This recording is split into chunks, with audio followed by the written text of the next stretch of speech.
A lot of this isn't going to make sense to you, and I'm sorry about that. I'm just going to start at the beginning, with the house.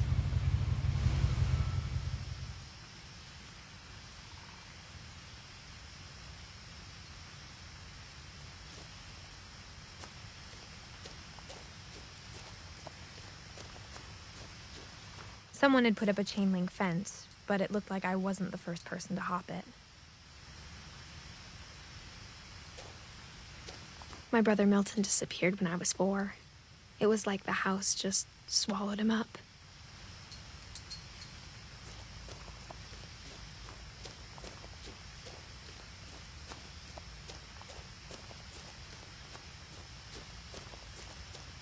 I lived here until I was 11, but I wasn't allowed inside half the rooms.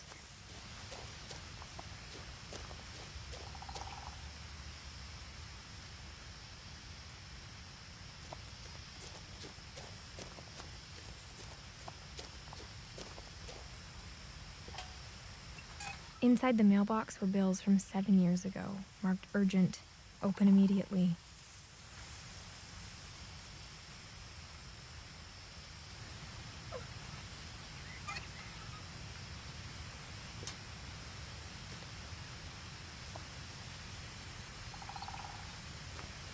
I hadn't been back since my brother Lewis's funeral.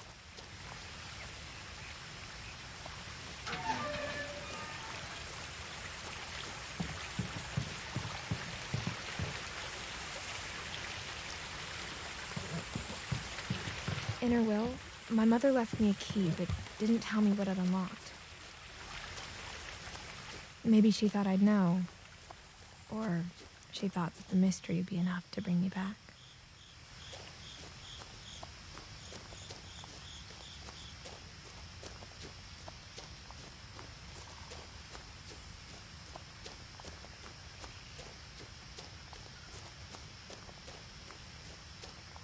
No one had driven this way in a long time, but I saw a few hoof prints.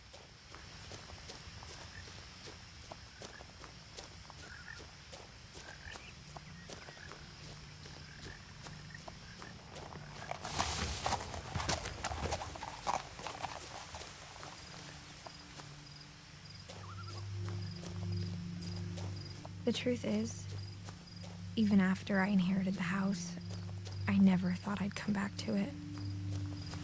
But now I had questions about my family that only the house knew the answers to.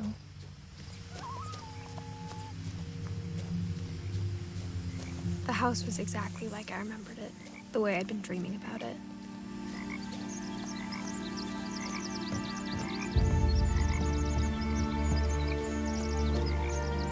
I asked Edie once about the dragon in the pond.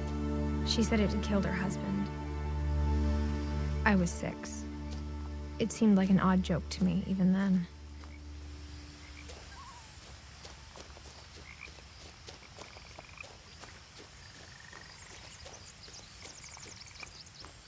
As a child, the house made me uncomfortable in a way I couldn't put into words.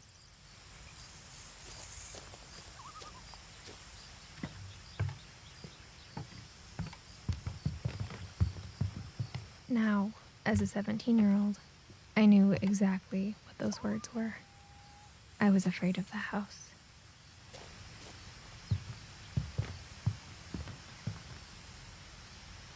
I hoped the key might unlock the front door. It didn't.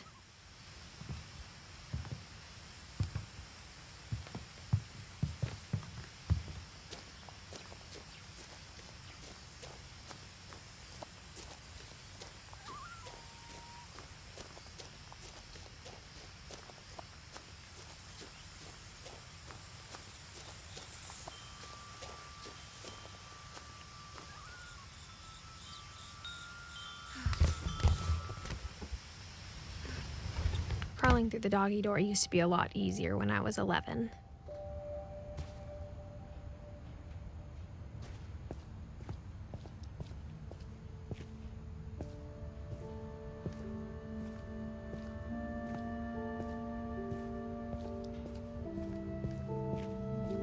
For the first time in years,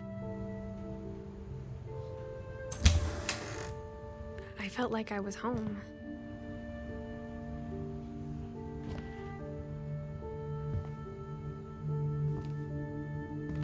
But instead of a family, there were just memories of one.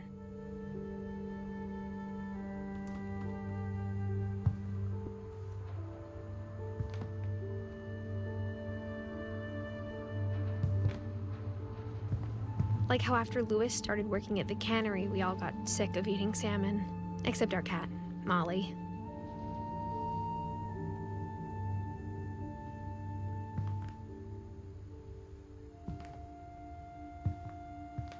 Or how only one restaurant would deliver to our house, so we had Chinese a lot.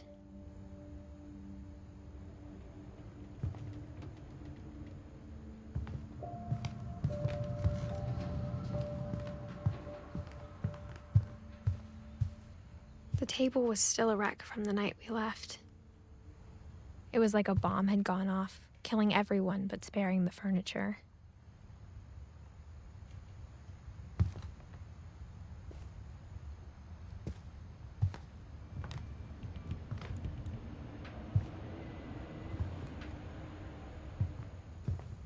My mom was the only one of us who could imagine Great-Grandma Edie living in a nursing home.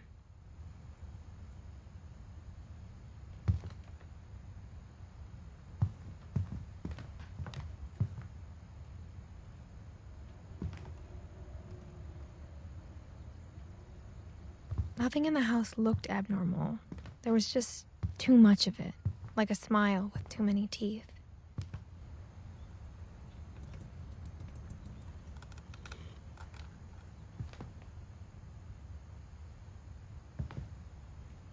Even the fireplace had a story. Edie told me the bricks came from the original house, after it sank.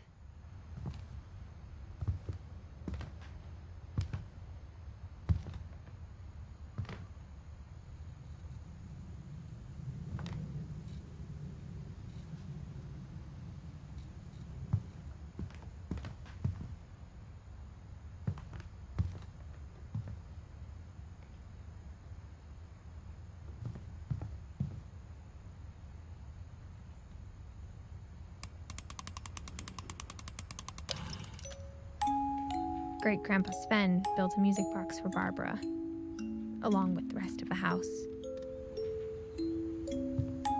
Mom always told me to stay out of the basement, so I wasn't too surprised when the key didn't fit.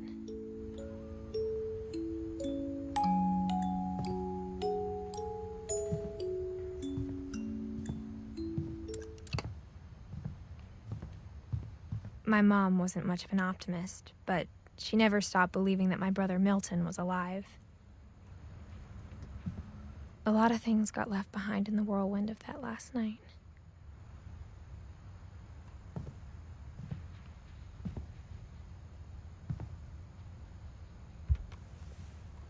Edie told me once that every Finch who ever lived is buried somewhere in the library.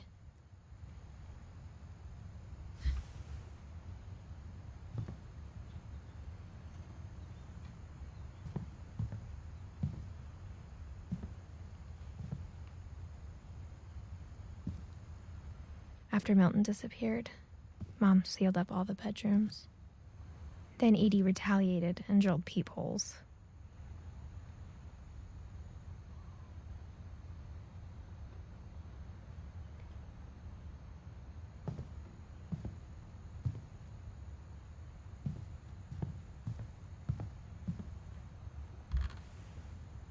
Molly always seemed like a girl I could imagine being friends with, if she hadn't died in 1947.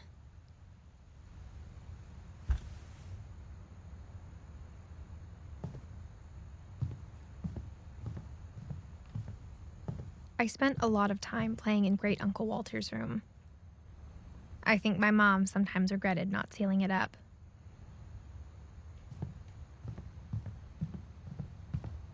Louis told me there were secret passages, but I never believed him.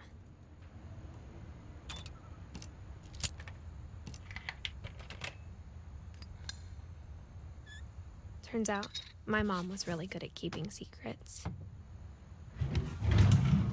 Now it was time to find out what my mom had been afraid of.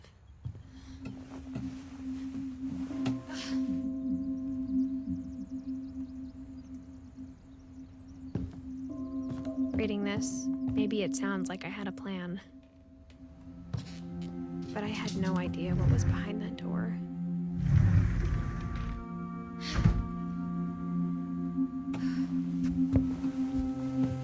Just like I had no idea where all this was gonna lead.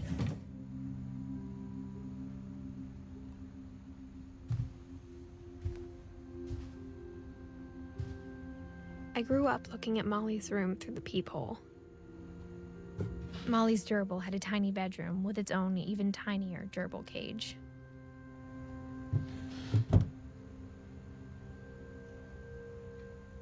Being inside for the first time, I felt like I'd stepped behind a painting.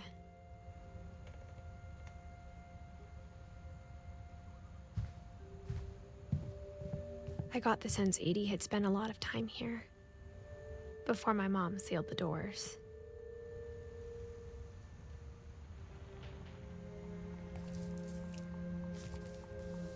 December 13th, 1947.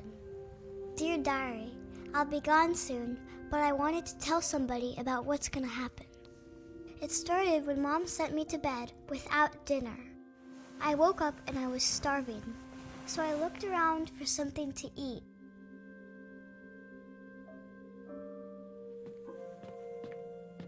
The gerbil food was dry, but I didn't mind it.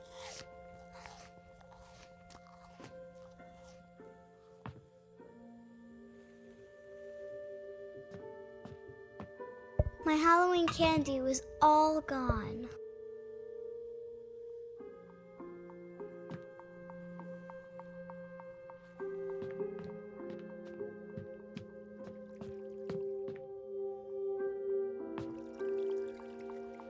I thought about eating Christopher, but I held back.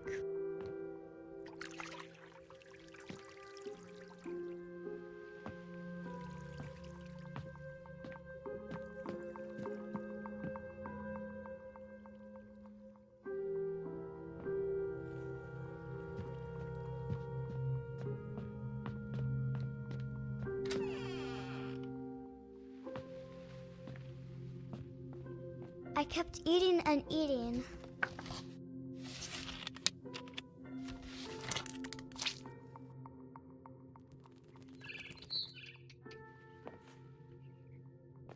I ate a lot of things that night.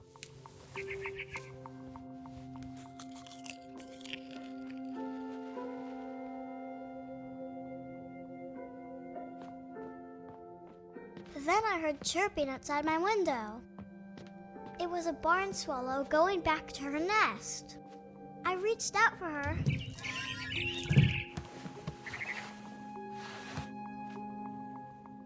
And suddenly,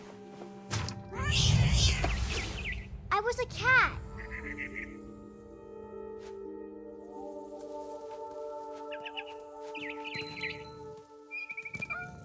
I tried to be quiet, but the bird was really scared.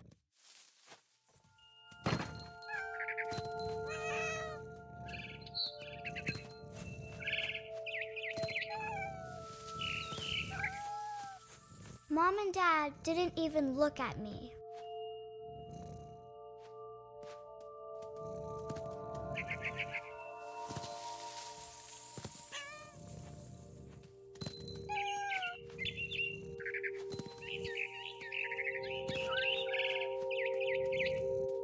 I jumped and I almost got her.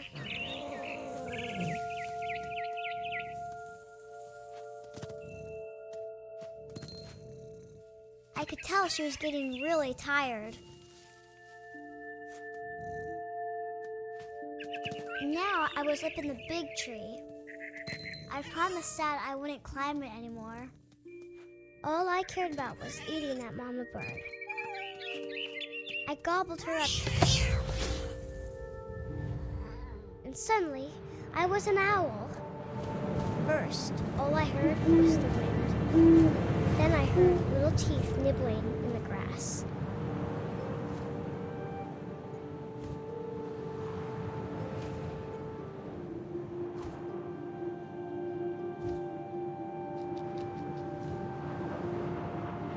Rabbits.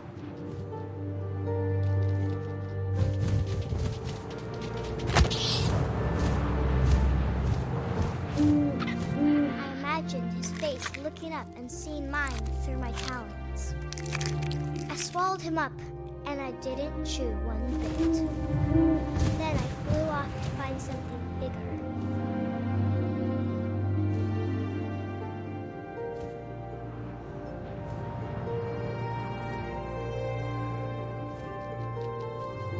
A mama rabbit.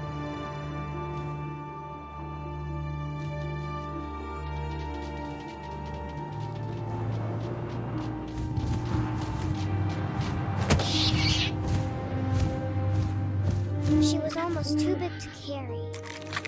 I started choking, but I couldn't stop eating.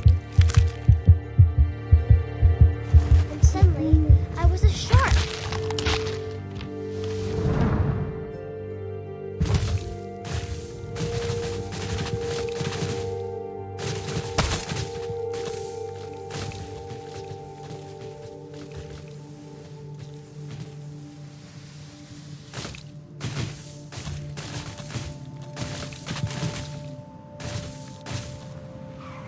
I rolled off a cliff and into the ocean. Now, I was hungrier than ever.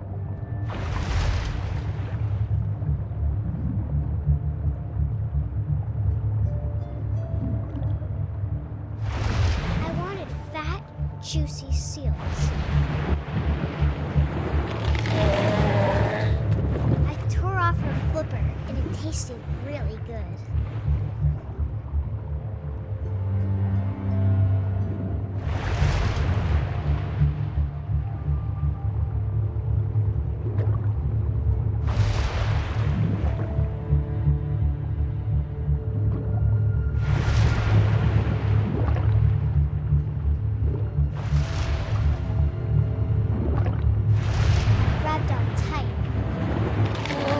So hungry, I jumped out of the water.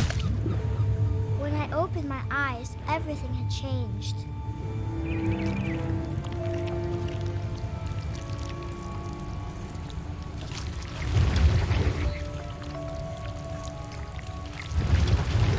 Now I was a monster, and I smelled people everywhere.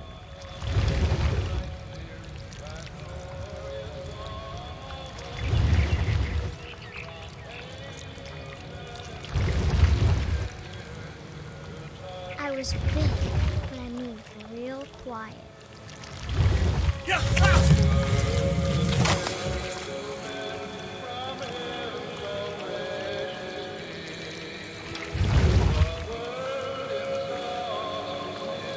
I wanted to stop, but also I didn't.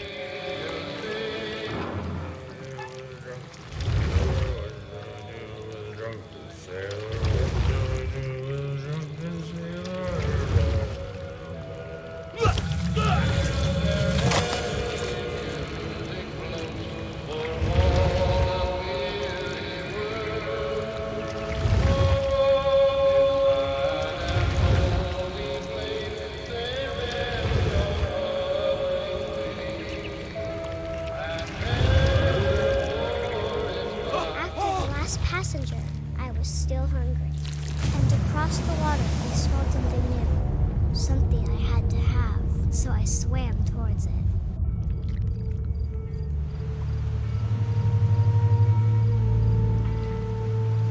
I slithered onto the sand, and the good smell went into an old pipe.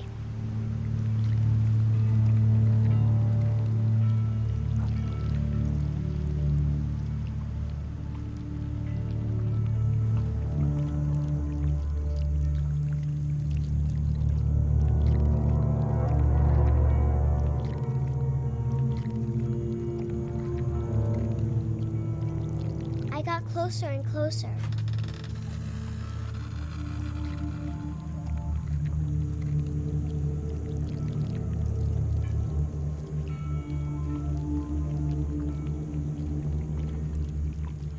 All my stomach started growling. And suddenly, I was me again. I held my breath for a long time, but I couldn't hear anything. I think it's waiting for me to fall asleep. But it's not going to wait much longer. It needs to feed, and we both know I will be delicious.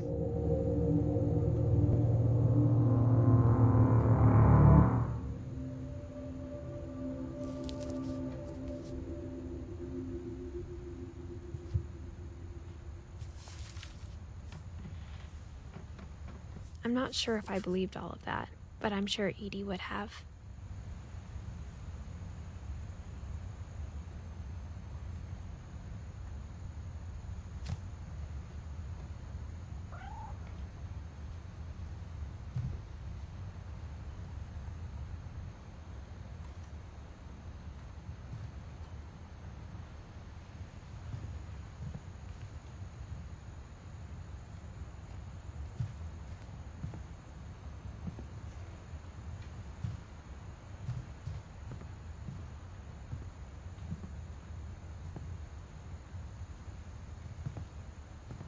I can't describe it, but I felt like some part of Molly was still here.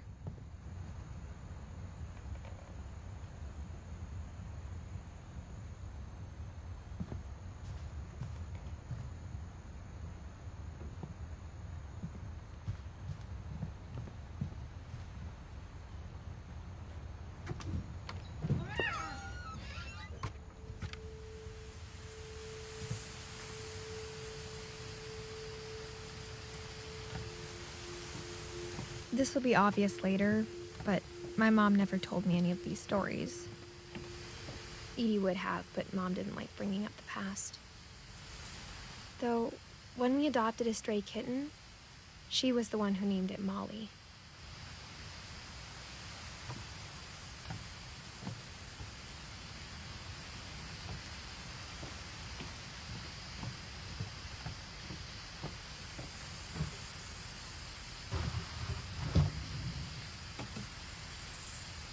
I spent a lot of time in Great-Grandma Edie's room.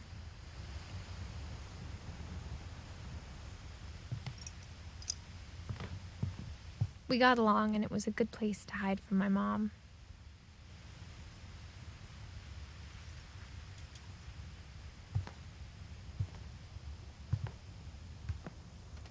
Even in her 90s, sometimes Edie seemed a lot younger than my mother.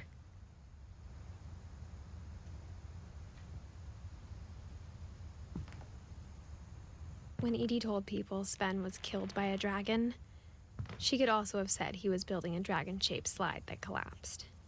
She could have, but she didn't.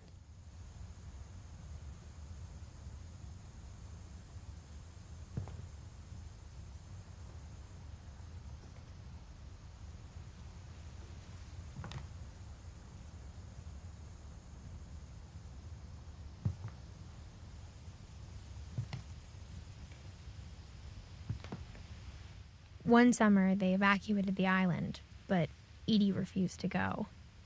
For a few weeks, she was a celebrity.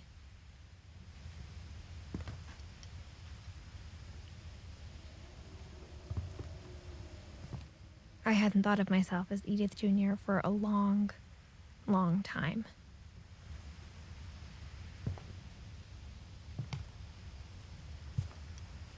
Edie gave a big interview about a mole man living under the Finch house. My mom was furious.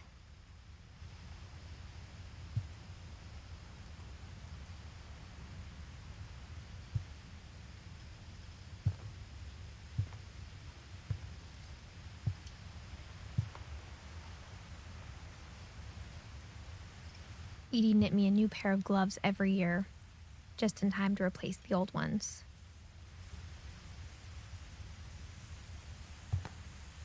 Louis died a week before we left, but Edie had already started to memorialize him.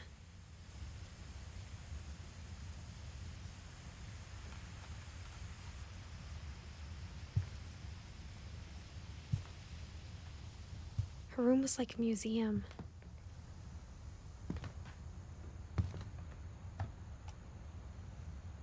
For 500 years, the Finches have been famous throughout Norway for their fortune. And misfortune.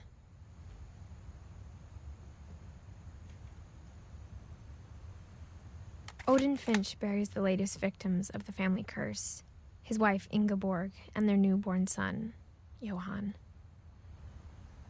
On January 7th, 1937, he set sail with his family and his house, hoping to leave the curse behind. But 40-foot waves off the coast of Washington send the house and Odin to the bottom of the sea. Odin's daughter Edie, with husband Sven and baby Molly, step ashore on their new home, Orcas Island. Odin Finch is the first to be buried in the new family cemetery. His daughter Edie is already dreaming of a new Finch house.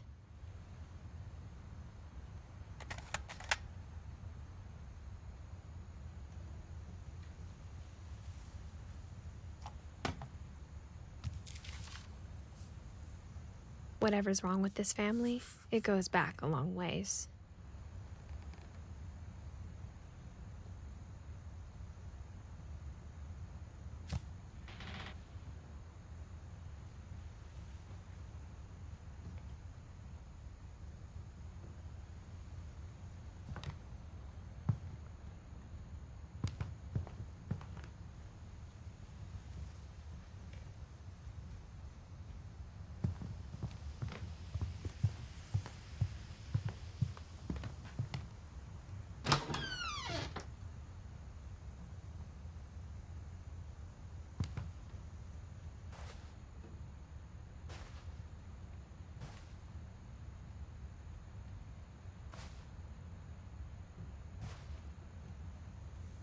The only trace Grandpa Sam's first wife Kay left on the house was the pink bathroom. It was a pretty big trace.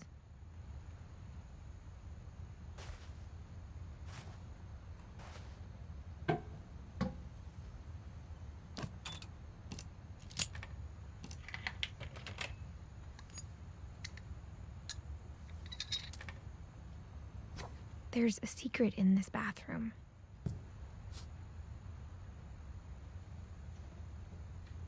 It's in the last place you would look.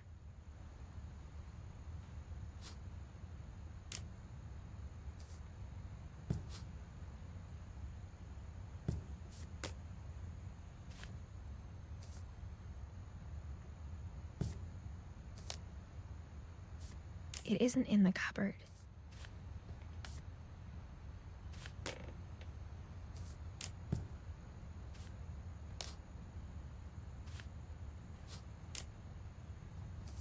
It's hidden in this book.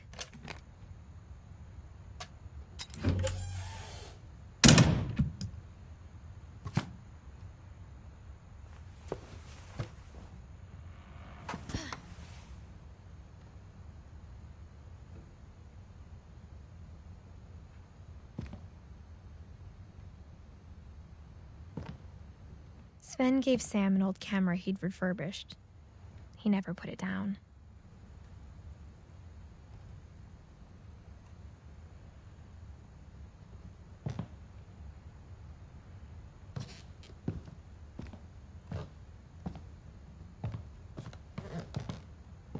From the paintings on the wall, it was clear my brother Milton had been here before me.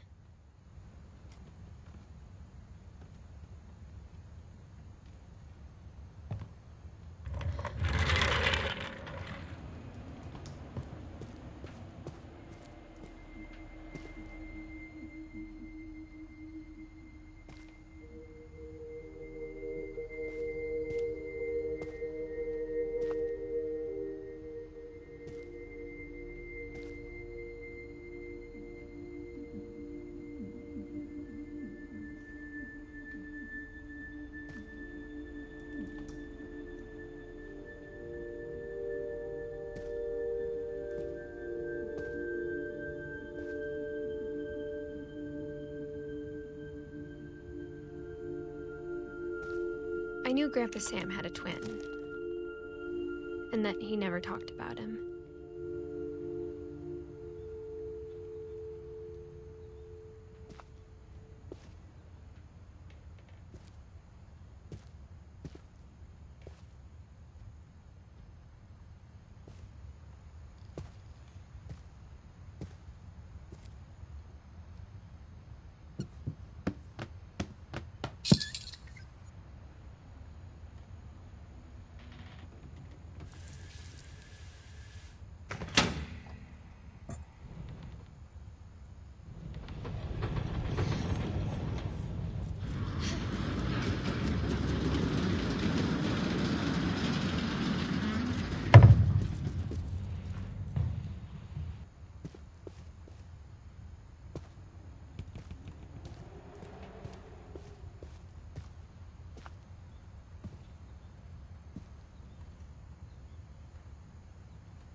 I guess my grandpa didn't like history any more than my mom did.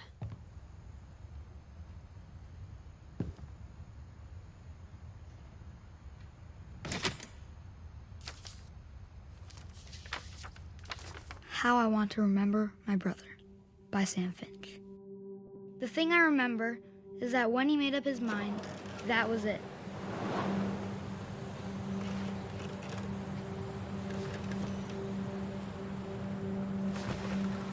My brother said he'd die before he ate another mushroom, and he did.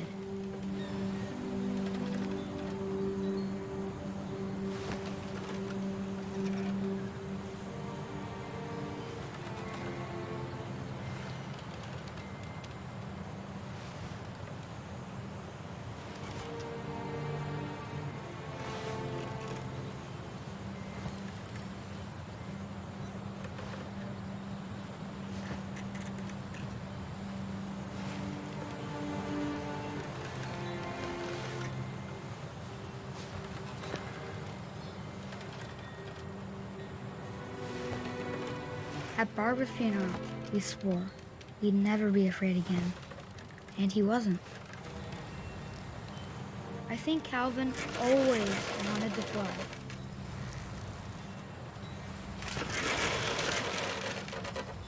Sam, Calvin, dinner's ready. Coming!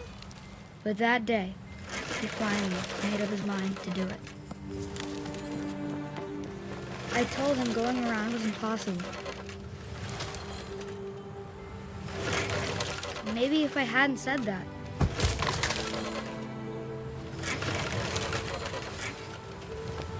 Calvin, I'm not gonna tell you again. Maybe if the wind hadn't picked up.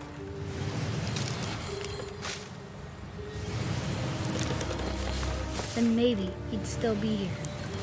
But I doubt it. I think he'd already made up his mind. That's what I want to remember about my brother.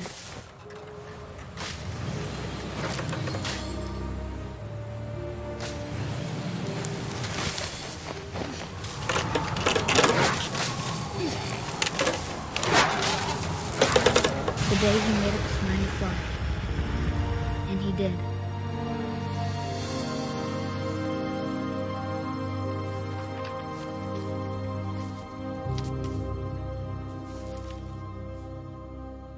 Calvin's story felt strangely familiar. When I was younger, I remember trying to do the exact same thing.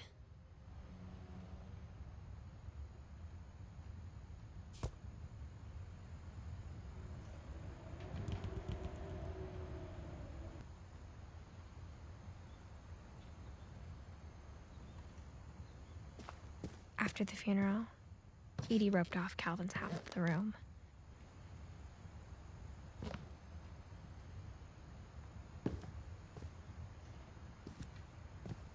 Mom said Grandpa Sam enlisted at 18 and never set foot in the room again.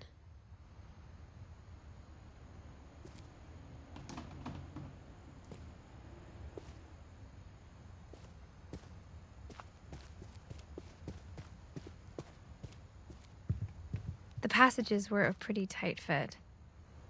They'd obviously been built for smaller hands and bellies.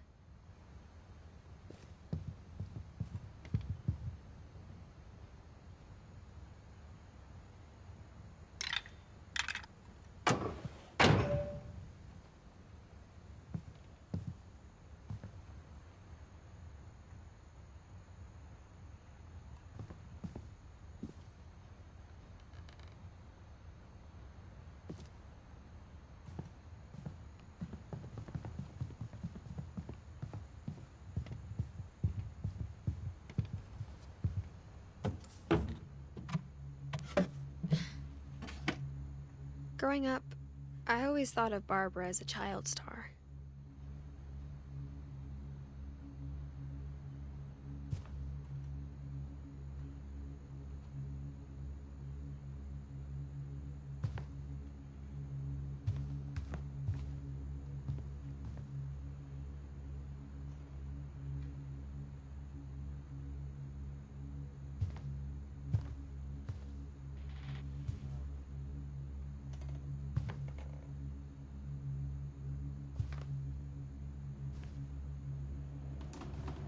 never thought about how hard it must have been for her afterwards.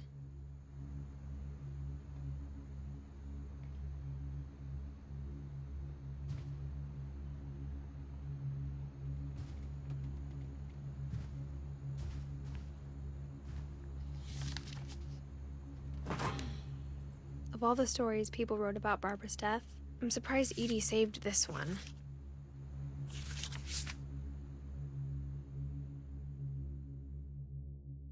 Old Jack here with another ghastly tale inspired by America's most unfortunate family.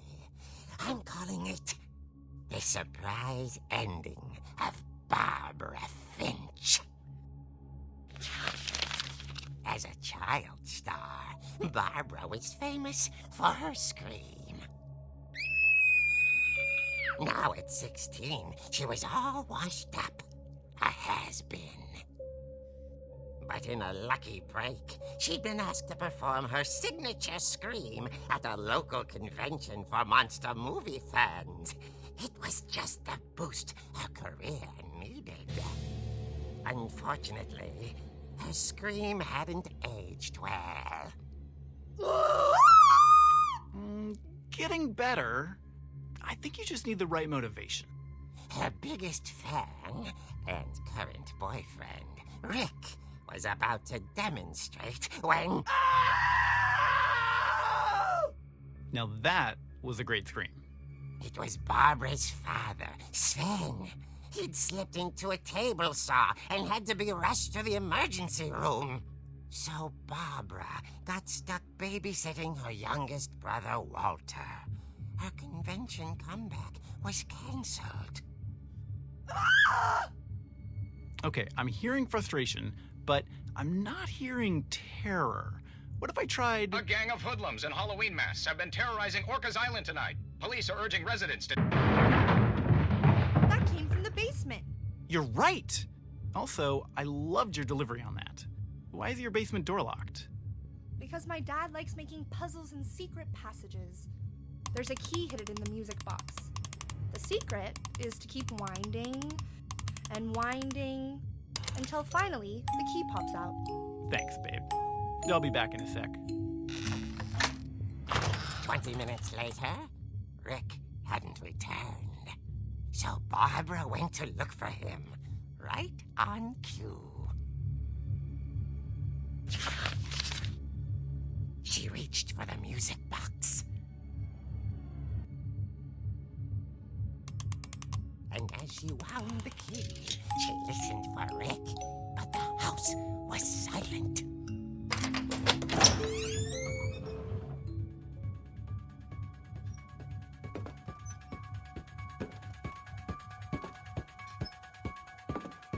She found Rick's crutch and imagined the worst.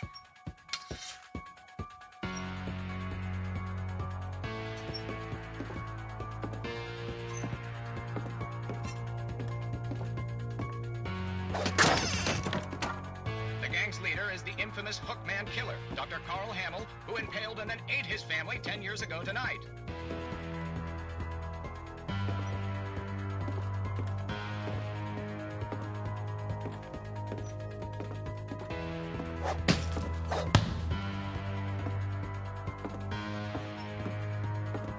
The old fridge rattled and grew still. Oh dear!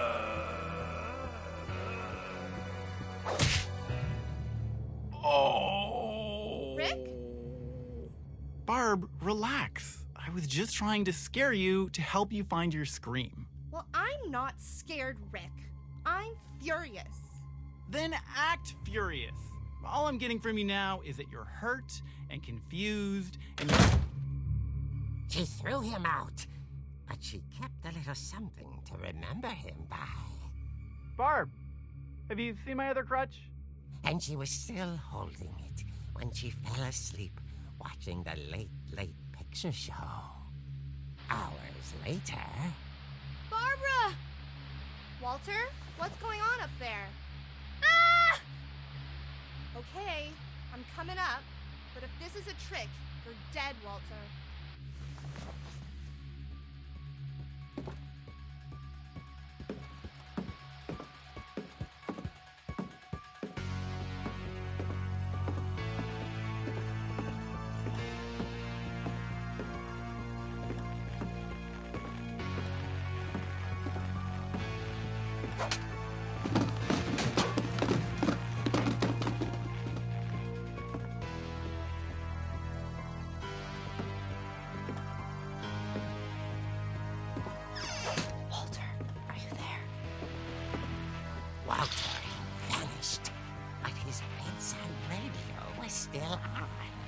Orcas Island police describe the man as 6 feet tall, with a steel hook for a hand.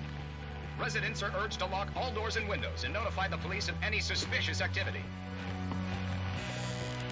Barbara turned, saw the hookman, and was speechless. He was quite smashing.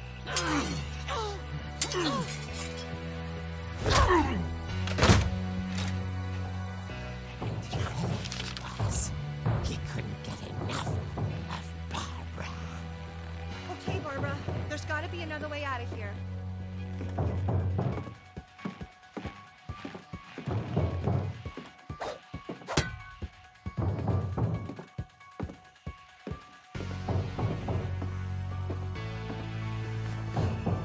That night, she played her part beautifully.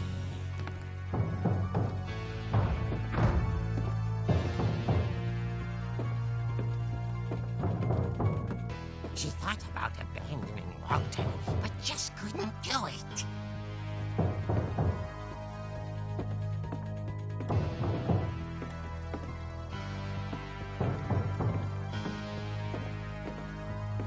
Molly's door hadn't been opened in years. The hinges groaned.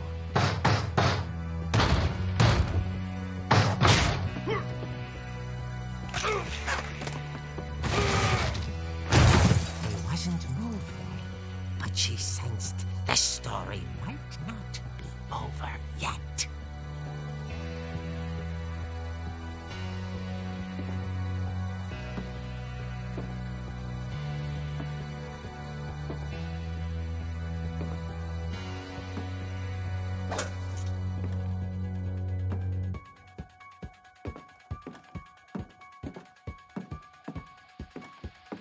The hookman had vanished. She listened for his breathing, but all she heard was...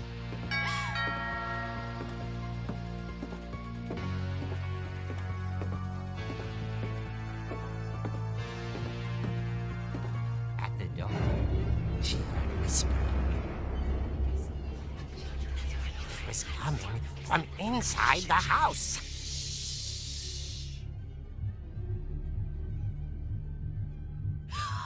Oh dear. The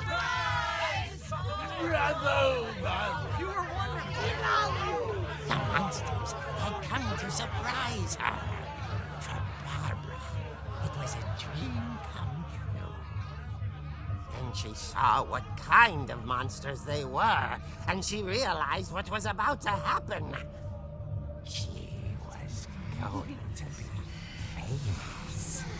And with her final breath, Barbara Finch gave the performance of her life.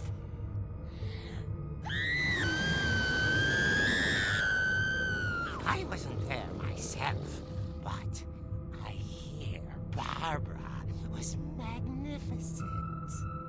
Poor girl. She had a taste for stardom. But unfortunately, so did her fans. Of course, the police blamed it all on poor Rick, who disappeared the same night. And little Walter? Hiding under his bed the whole time. He took it all pretty hard, but that's another story. As for Barbara, tucked inside the music box is all they ever found of her. Her ear. Now that's what I call a real eerie tale.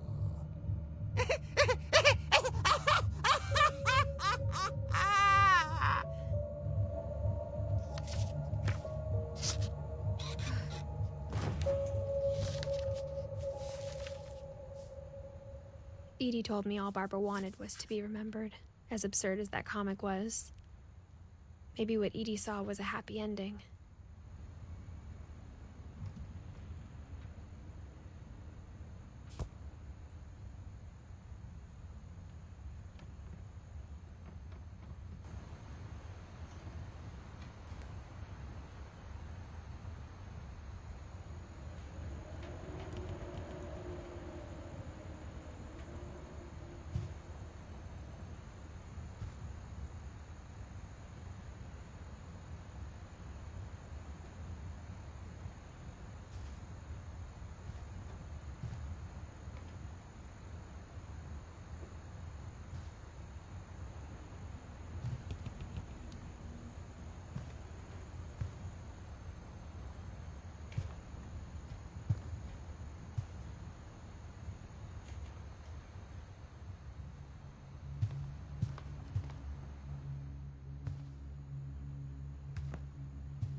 guess now I know why Mom didn't like me playing with the music box.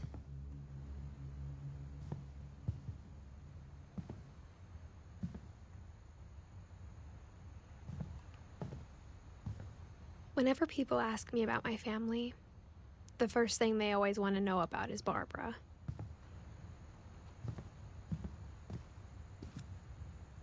Mom must have locked the third floor stairs on the night we left.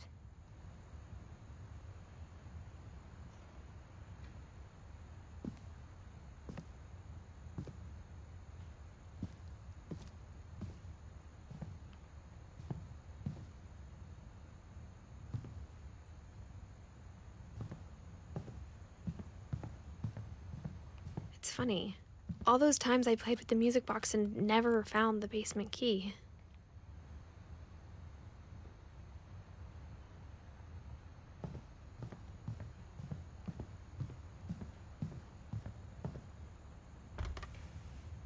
As a kid, I just assumed every house had peepholes and sealed rooms you weren't allowed inside of.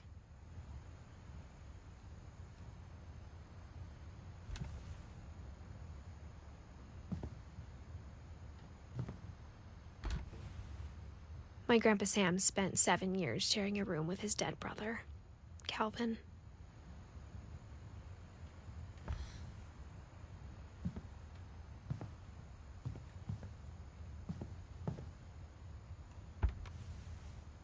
The last time I was in Edith Sr.'s room, I was 10 and she was painting my portrait.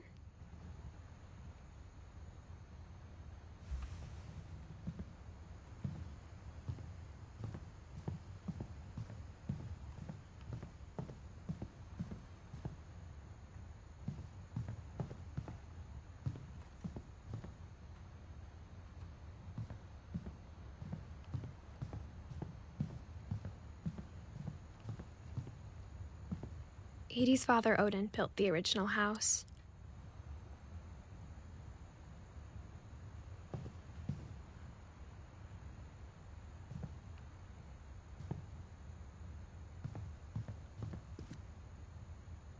I wonder if that comic was right about there being a key inside the music box near the basement.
Mom said the basement was off limits, unless I wanted another tetanus shot.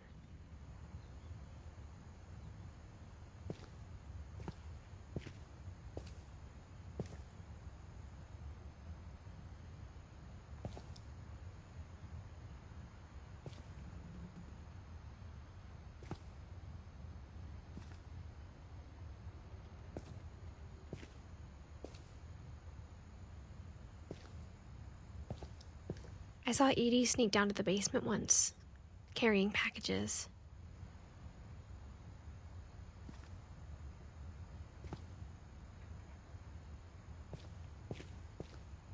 I thought maybe she was hiding presents.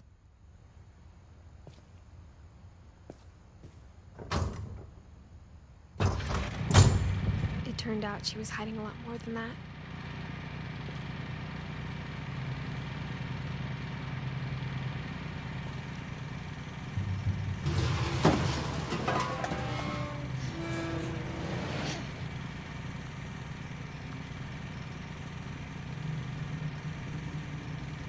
I remember asking Mom once about where Walter had gone.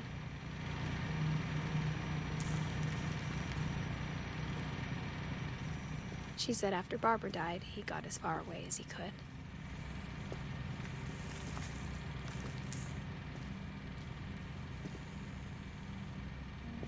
If there's a pattern in all these stories,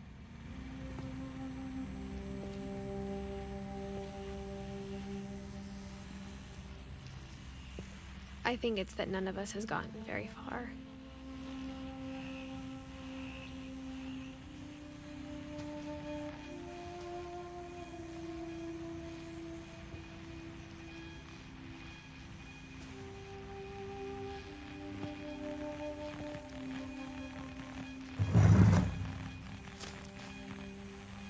Goodbye, everyone. I can't believe I've been down here for 30 years. On that first day, after the shaking started, I didn't think I'd survive a week.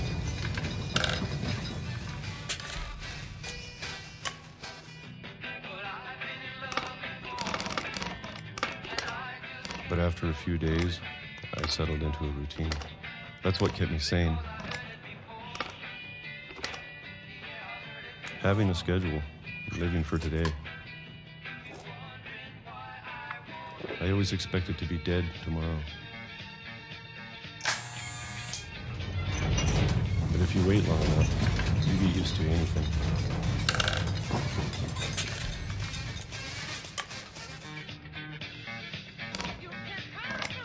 Even a monster on the other side of the door starts to feel normal. Almost friendly.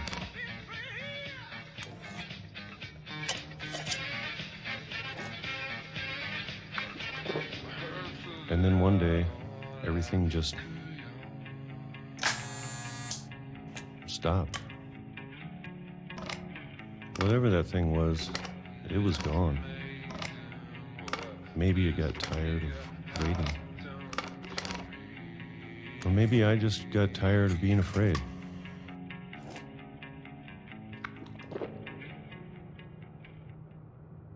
It's been a week now, the longest in 30 years. I'm done waiting. I have to leave while I still can.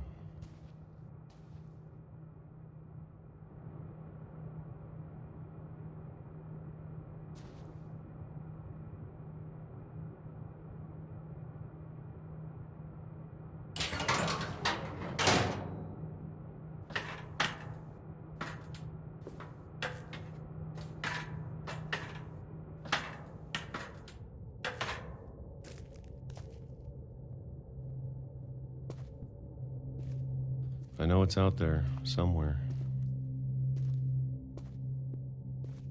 Whatever killed Barbara and Molly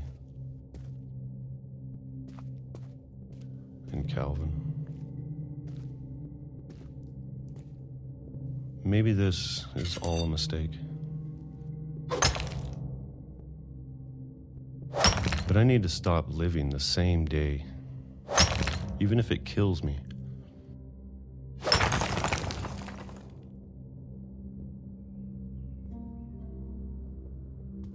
Whatever's out there, I want you to know I'm ready for it.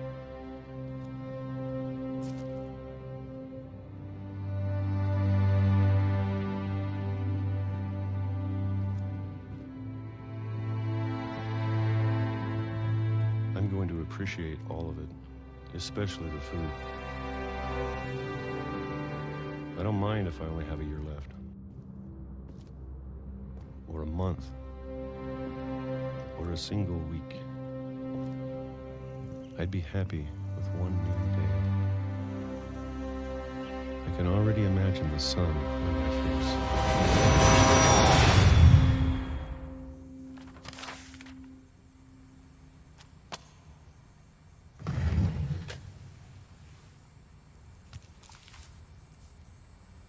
Walter died when I was 6. I can't believe my mom never told me he was down here.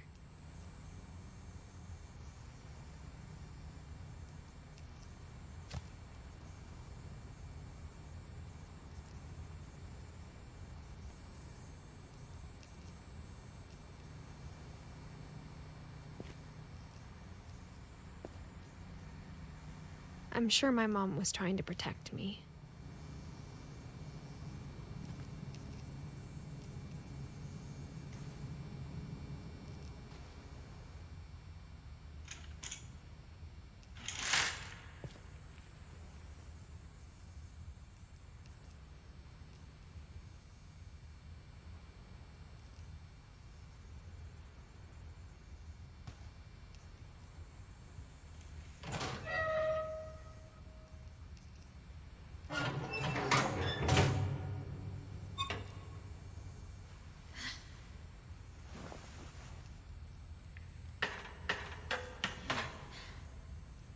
Maybe she was afraid I'd end up like Walter.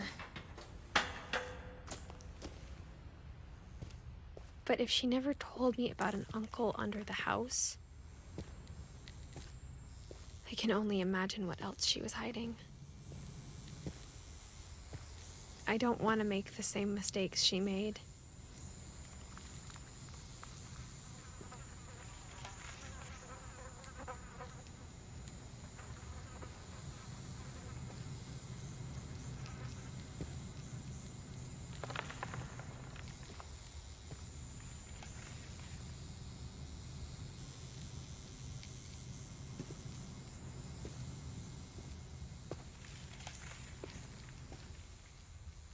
Trying to bury something that's still alive.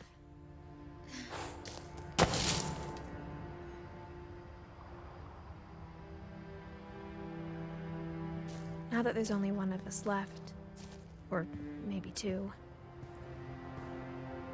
I thought it was time I heard the stories for myself and found out what happened to everyone else. But now I'm worried the stories themselves might be the problem. Maybe we believed so much in a family curse, we made it real.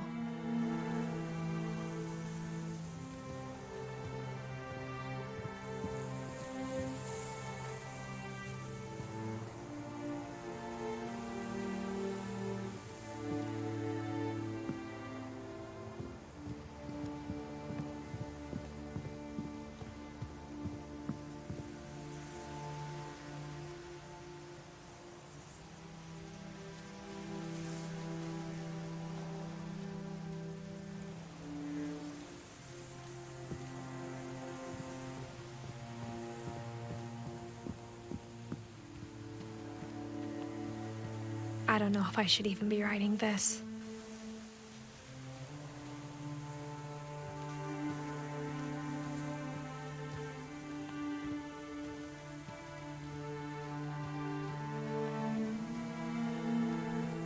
Maybe it'd be better if all this just died with me.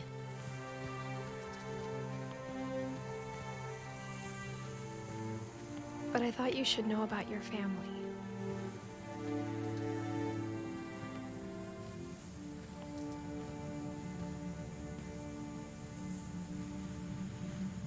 And the history you're a part of.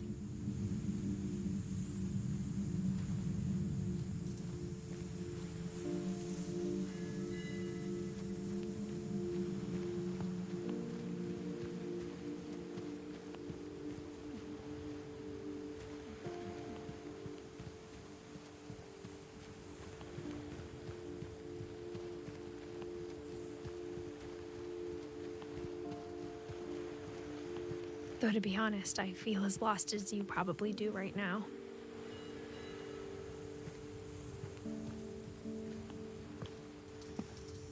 I think the people in these stories believed them, for what that's worth.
And when you look at the house, that history of imagination and stubbornness and madness, any of it seems possible.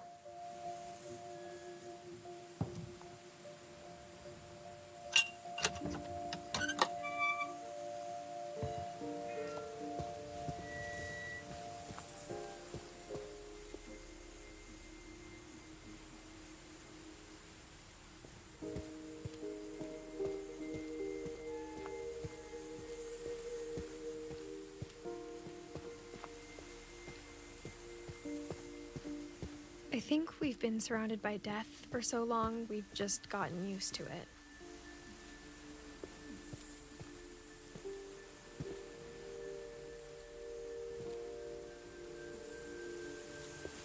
What kind of family finishes building a cemetery before starting the house?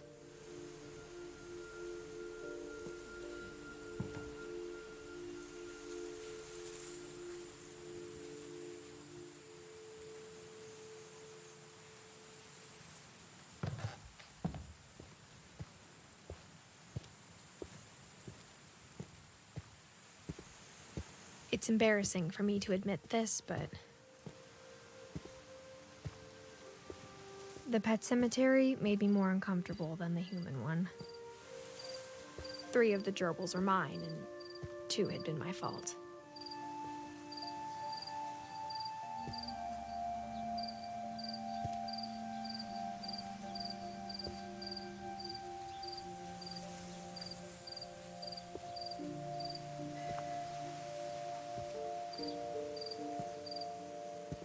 Sven built the house, but it was Edie who designed the cemetery.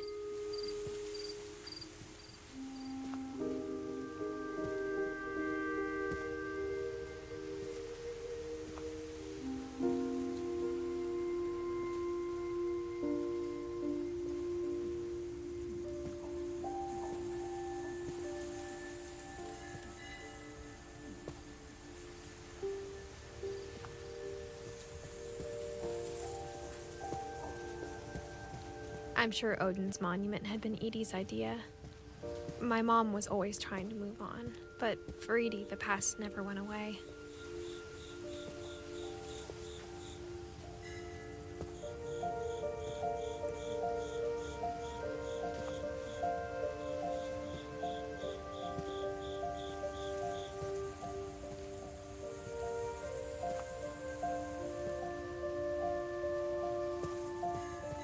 She could see it poking out of the water at low tide.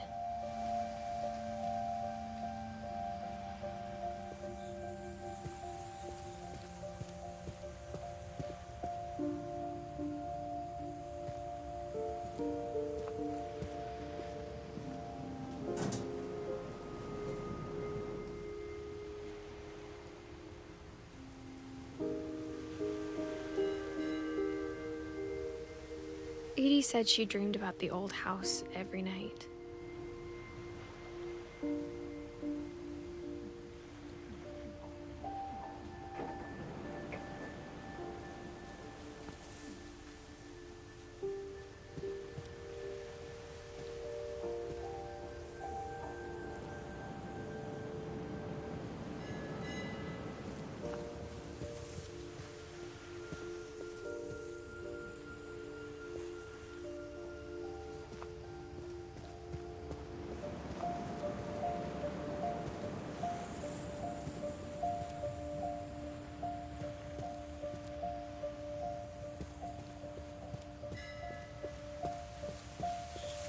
Edie's side was always easier for me to understand.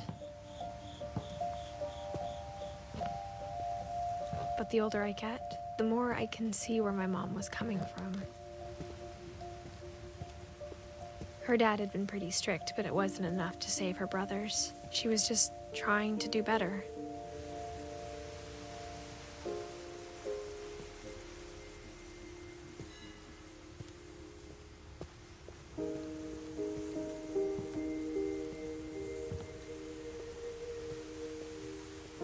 She lost 2 of her brothers, just like I did. I get why she tried so hard to protect us.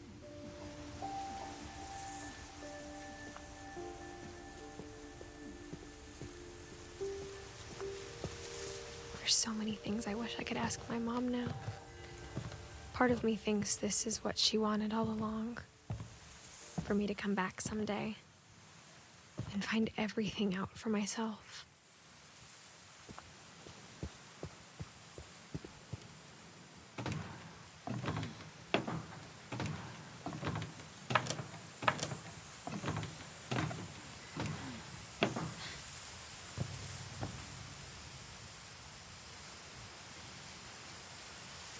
But looking back on it now,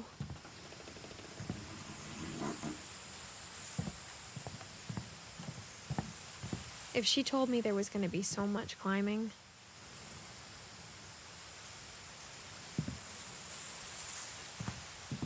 I never would have come when I was 22 weeks pregnant.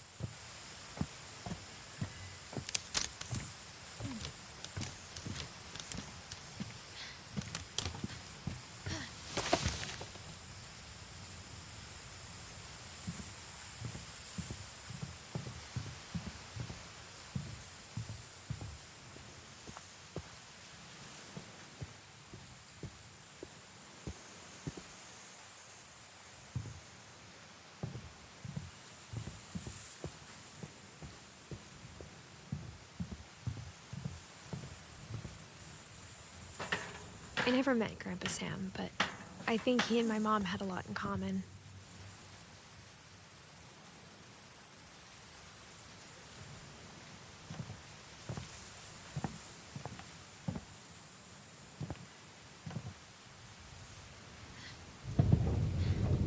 They were both pretty intense.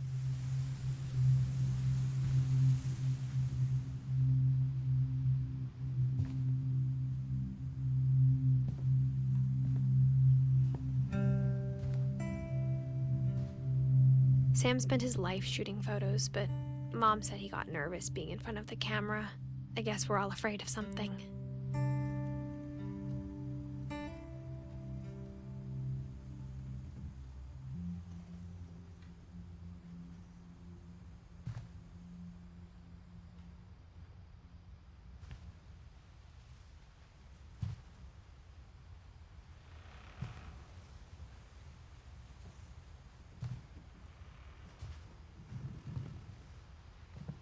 Instead of hiding from death, Sam seemed to go out of his way to meet it.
Dawn, I promise, you'll never forget this weekend.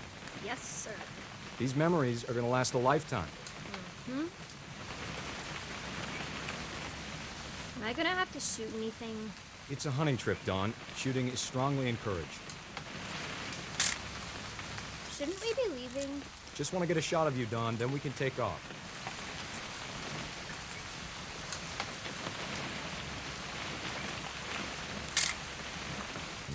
right.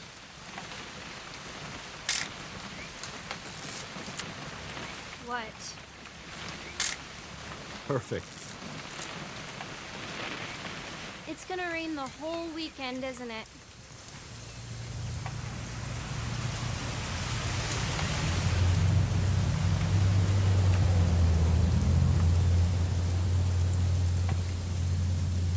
I will never forget this weekend, Dad. That's the spirit. Okay, got it. I'm gonna take some pictures, okay? Just be careful. That camera's older than you are.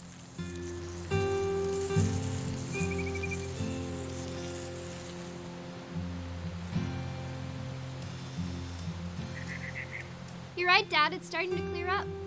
Still freezing, though.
Should not have drunk all that coffee.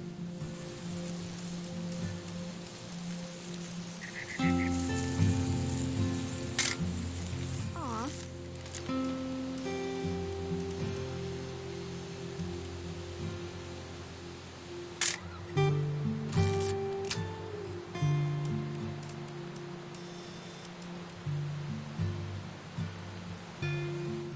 Nothing quite like being outside.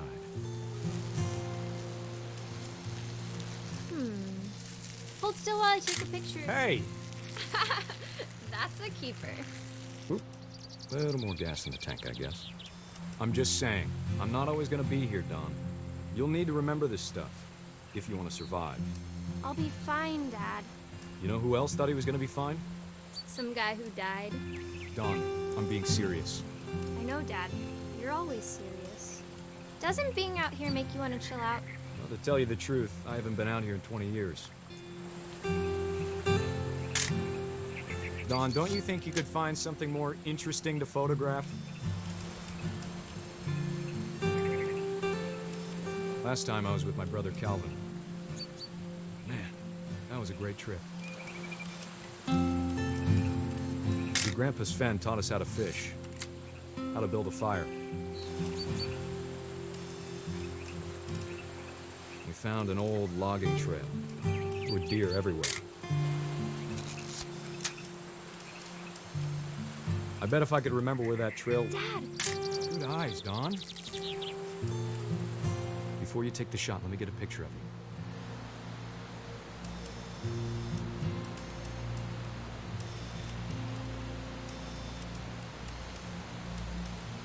Dad, I...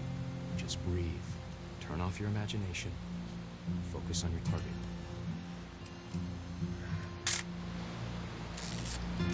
Let me get behind you.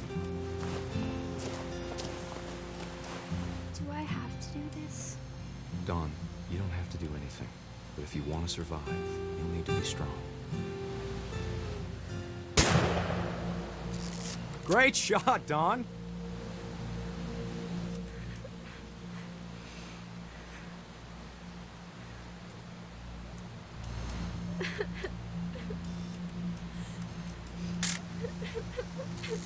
I'm proud of you, Don. Always remember that, okay?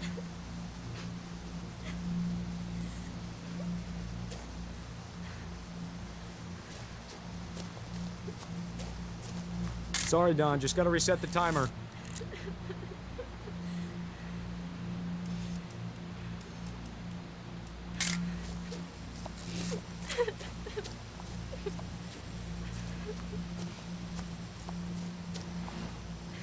Dad, it's twitching.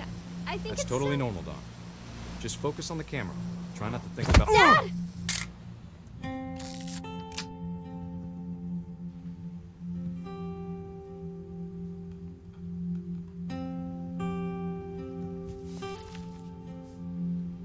Of all these stories, that's the one I wish most that my mom had told me.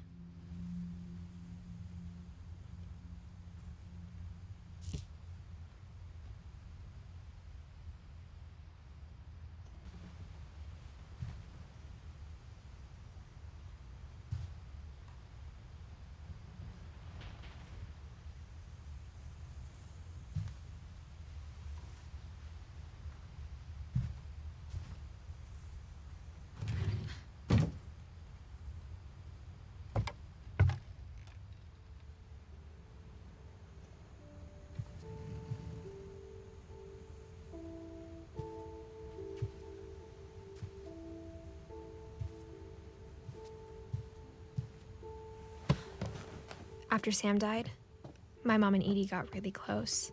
They'd both lost a lot.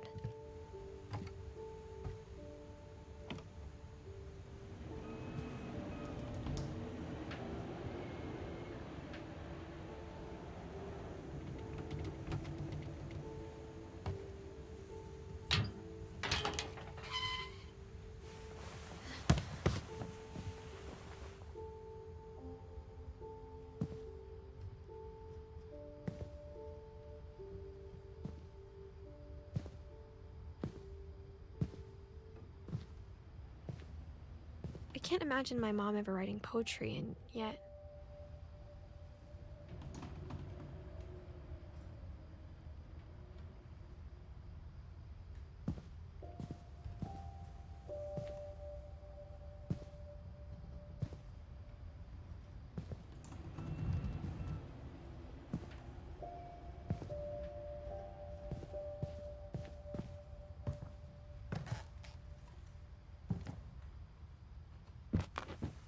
My mom moved up to the loft after her brothers died. At the time, it was as far away as she could get.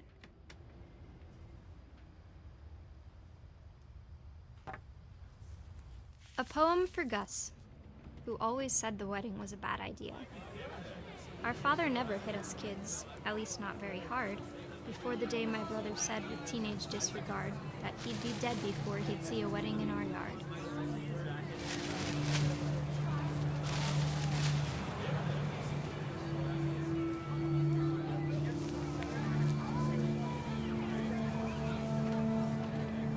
Father made him come, of course, but Gus stood far apart, just flew his kite and bottled up the storm inside his heart.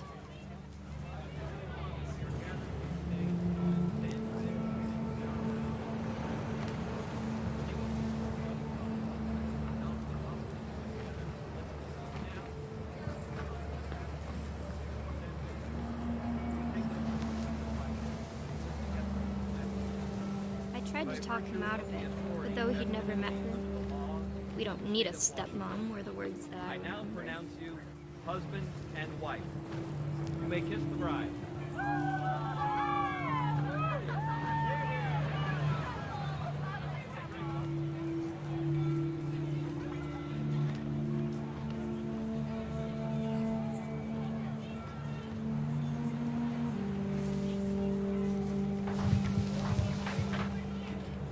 When the time for photos came, Dad ordered him to come here. But Gus declined, and as a sign held up his middle finger.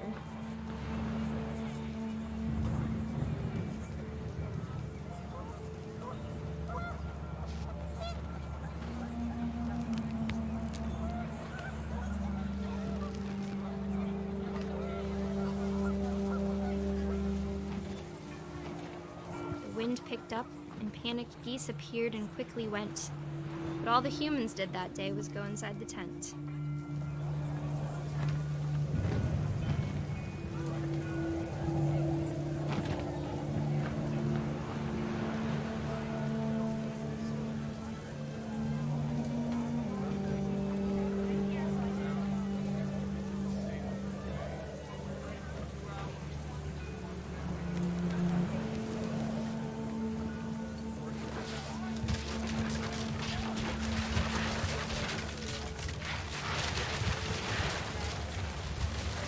Rain came down in buckets then, but no one seemed afraid that nature might destroy the tent our dad had crudely made.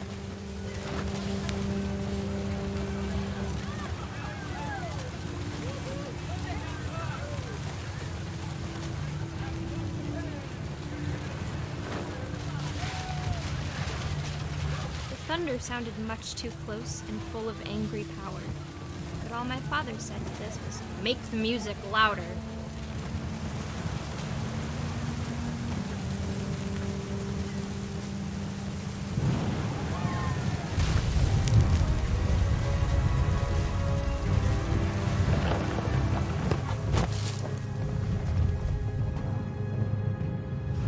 I wish that I could truly say I thought about you on that day. Out there on the beach alone, just you, the wind, the sea, and foam. But I didn't, until we found you.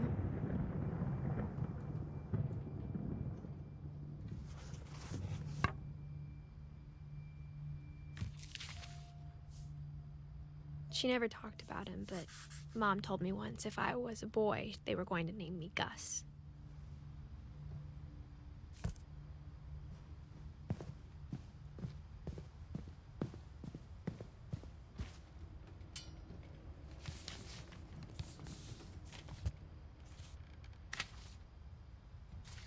Dear Kay, do you remember the way Gregory used to laugh when he thought he was alone? Like something funny was happening, but only he could see it.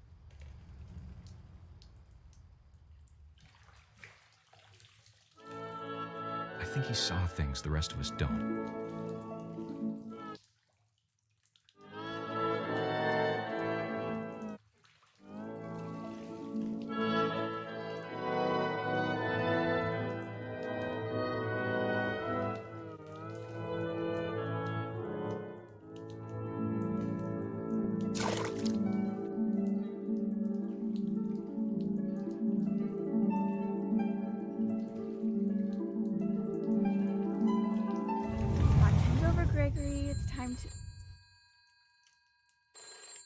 Hold on, sweetie.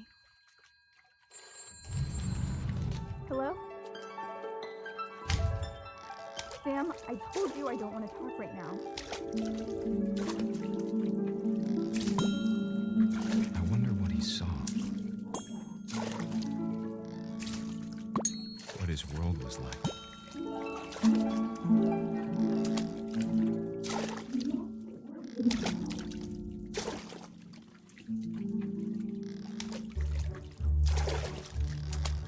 Reminded me so much of Calvin. Lost in his imagination.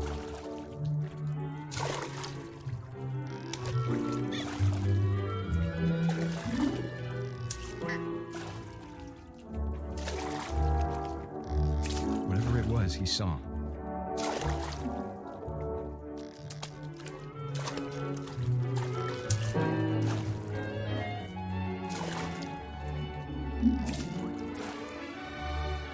Sure made him happy.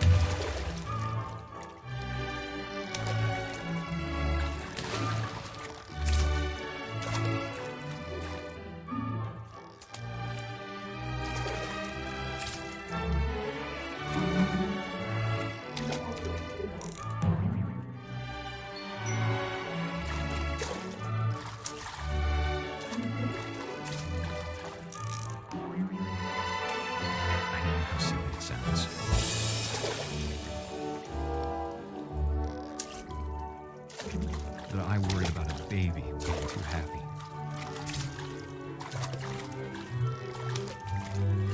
I could feel him slipping away. Sorry about that, Gregory. I know you did everything you could.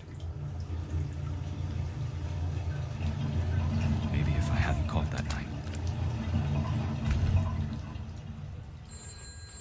Damn it. Hold on, I don't want Gregory to hear this.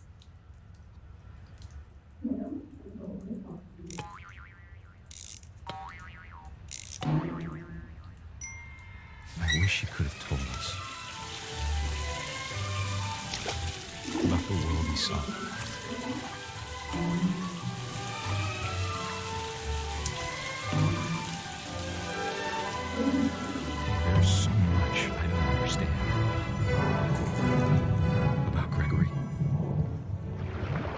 about everything.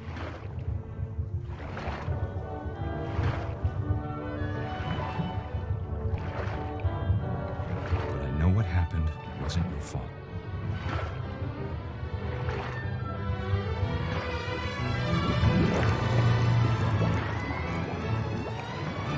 I'm sure as hell. And he'd want you to be happy too. Good luck, Kay. Love, Sam.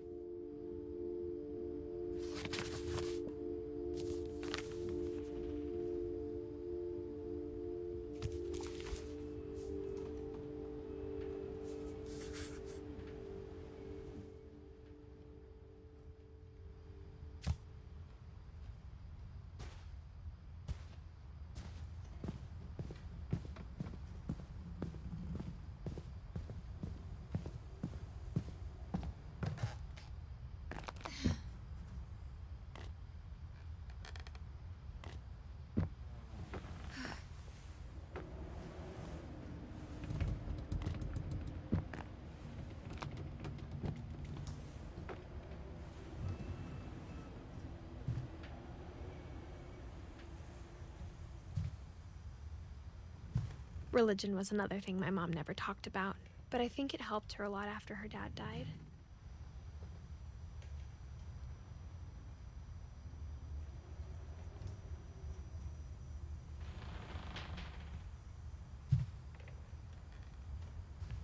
She spent a summer building houses in Calcutta, where she met my dad, Sanjay.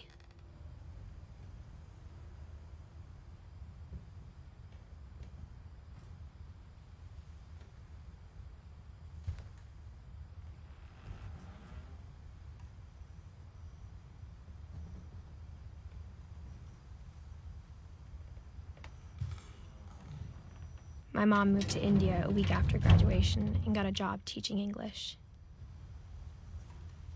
Louis was born a year later.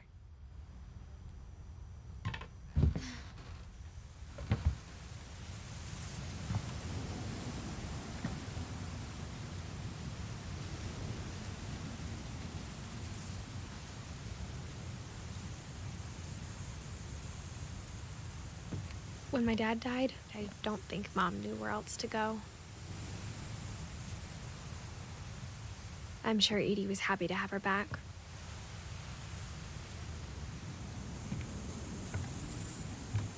And to see kids in the house again.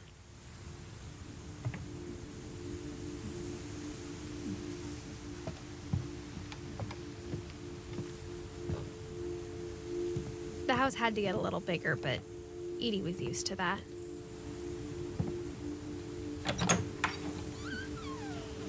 And for a while, things were good. Almost normal.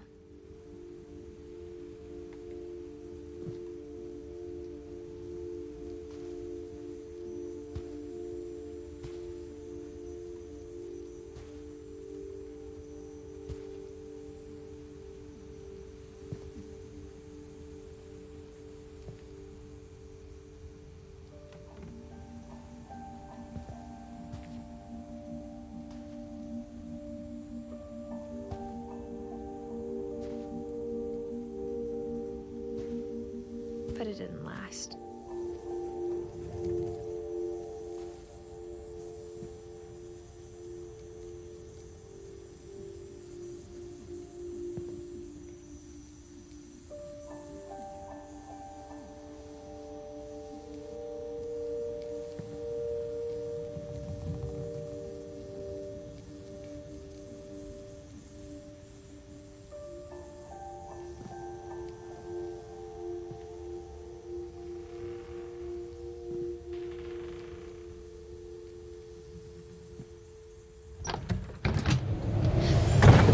The beginning of the end was Milton's 10th birthday, when Edie gave him a castle.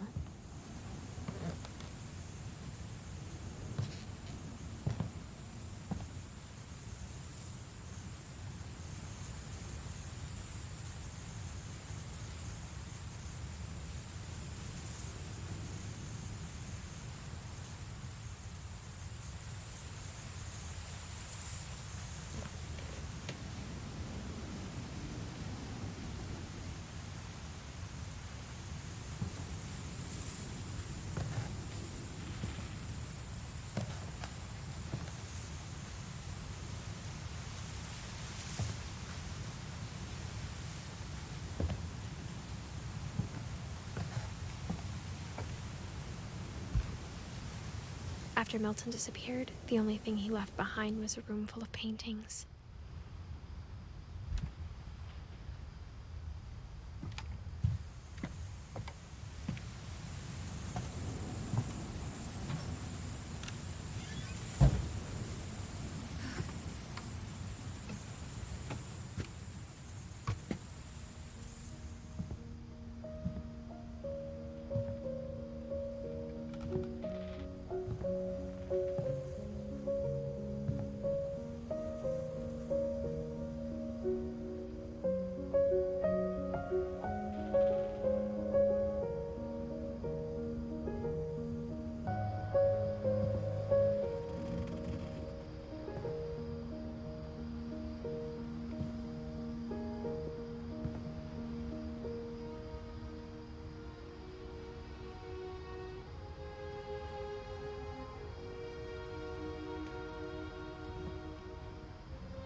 I think Edie was happy to finally have another painter in the family.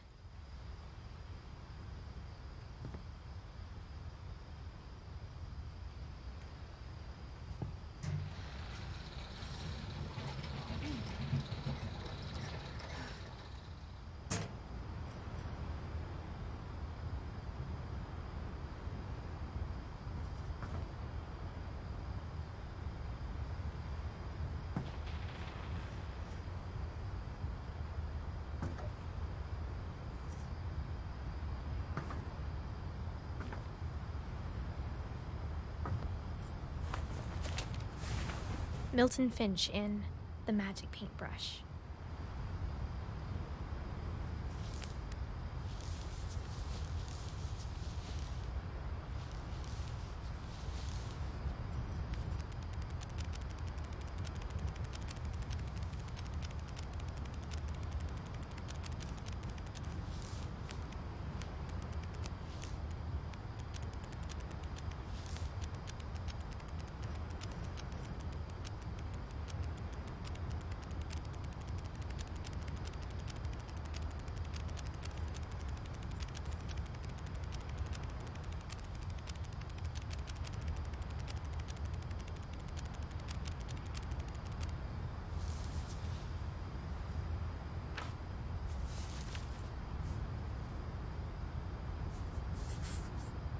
I was 4 when Milton disappeared.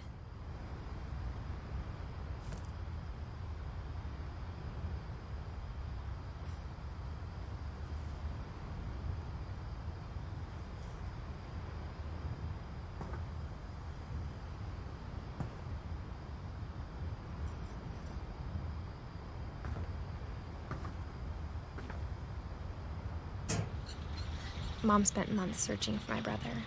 Then she sealed the doors.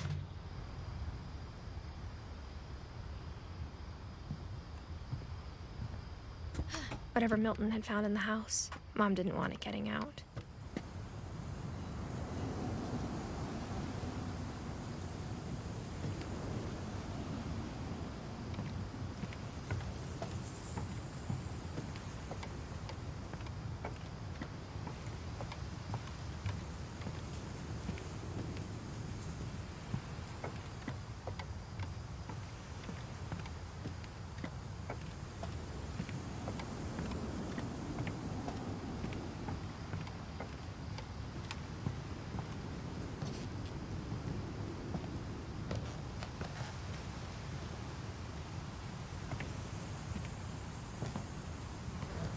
Mom definitely blamed Edie, but I think Louis blamed himself.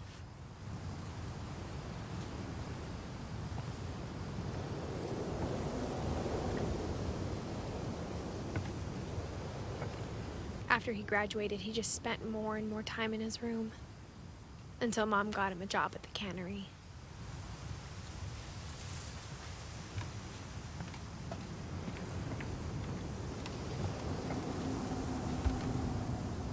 Everyone always told me to stay out of Louis's room, except Louis.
Lewis's room smelled very, very familiar. That part of him lived on.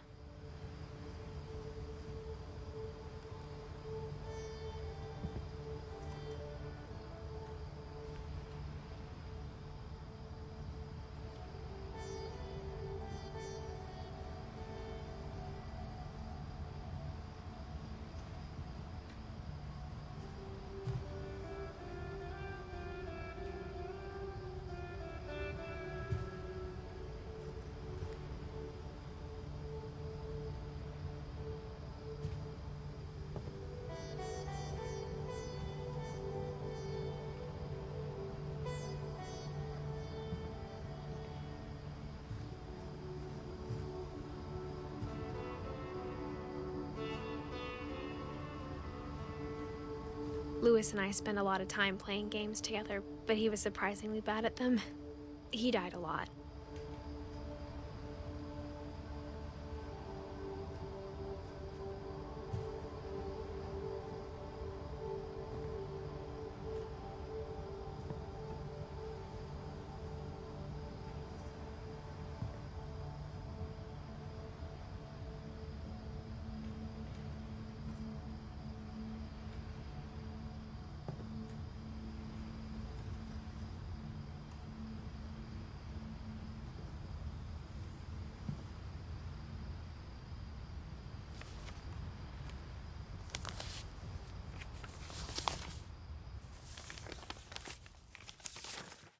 Dear Mrs. Finch, as Lewis's psychiatrist, I can understand your desire for an explanation.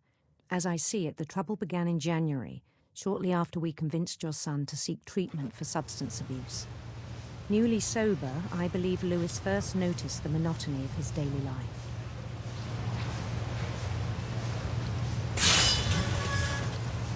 He kept working at the cannery, but he withdrew part of himself.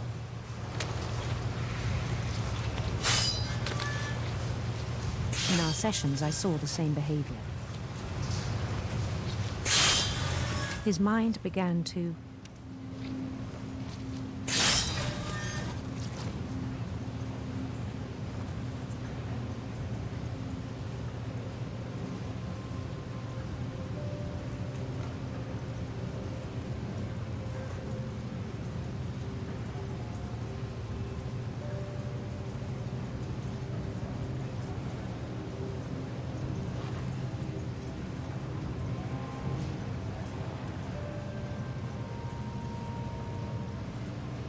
wander.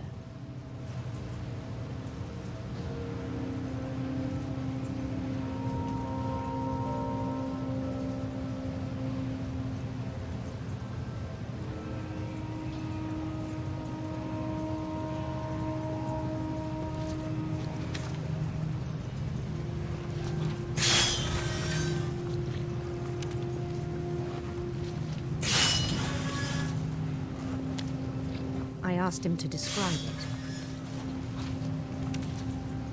He said he started small, imagining a labyrinth. He'd feel his way about.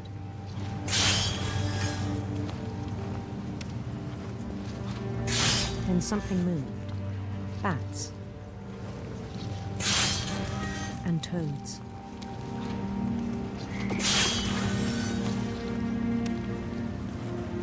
And things that have not names.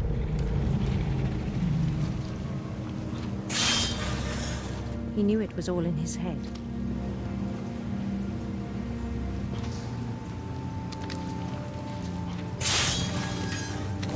But he took it very seriously.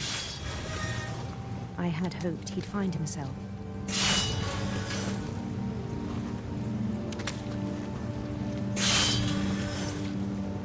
But he found something more.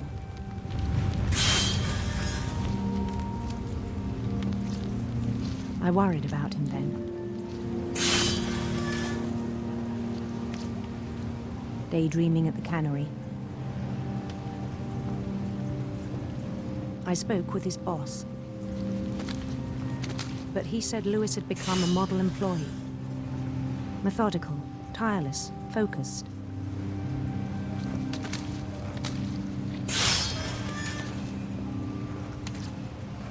like a whole new Lewis. So I let him go on.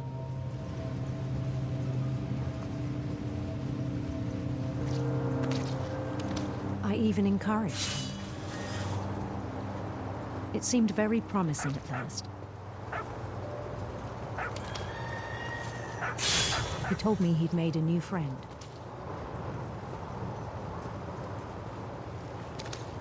On the edge of a city he named Lewis Topia. He built the city up slowly, brick by brick. Then he made musicians.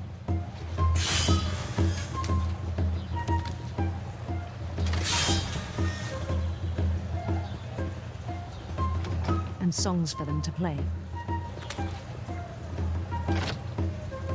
He talked about starting a band.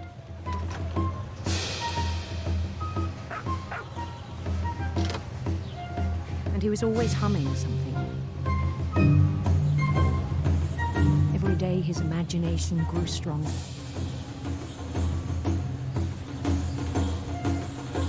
He no longer spoke at the cannery, but his chopping was as reliable as ever. Then one day it struck him that all the cheering crowds, even the stones under his feet, were all in his imagination, so he could do whatever he wished.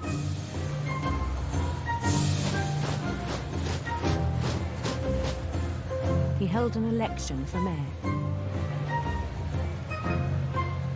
and he won. They begged him to stay, but his mind was already wandering. It became a game for him.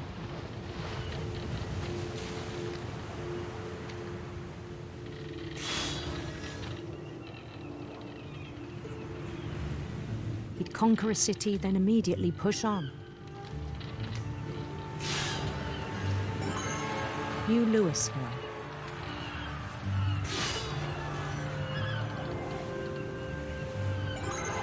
St. Louis. He started drifting away from our reality.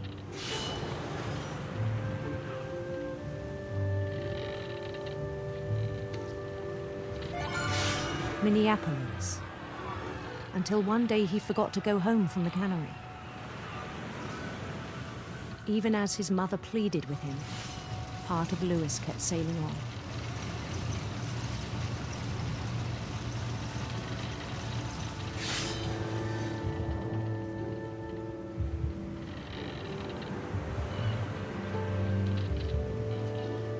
In Lewisburg, he heard rumors of a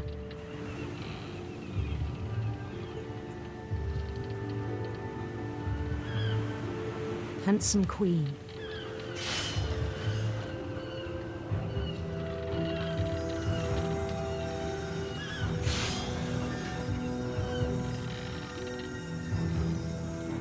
The queen was on her own quest for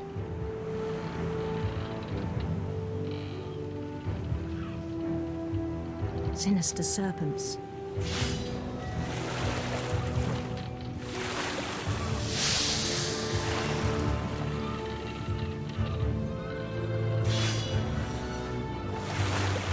He followed the sound of her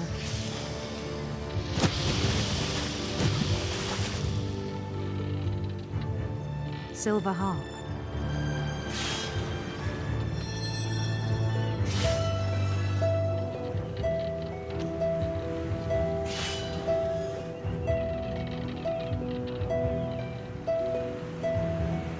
His chase led him to a golden palace east of the sun and west of the moon. Even then, his logic remained sound.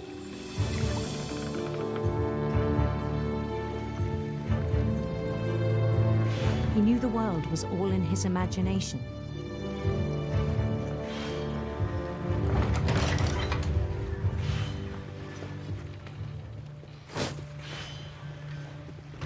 But he was so proud of having created it.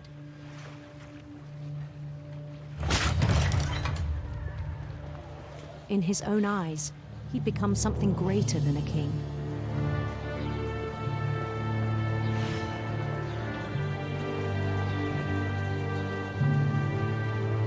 someone who'd never known success in the real world, I think it was overwhelming. And then it struck him that the real Lewis was not the one chopping salmon, but the one climbing the steps of a golden palace.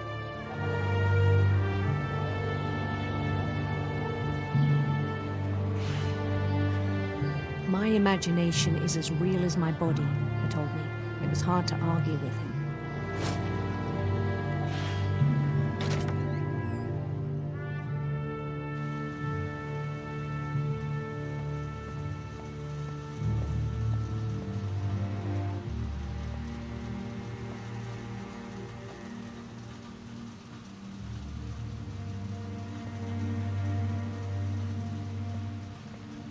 We began to forget the world we know.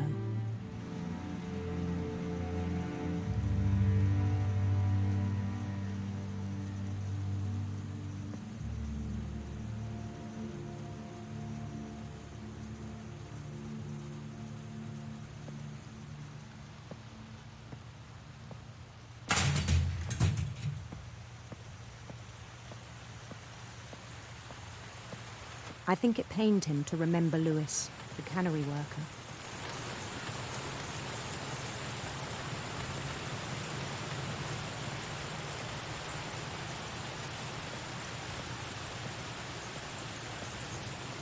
He began to despise the man with a royal contempt.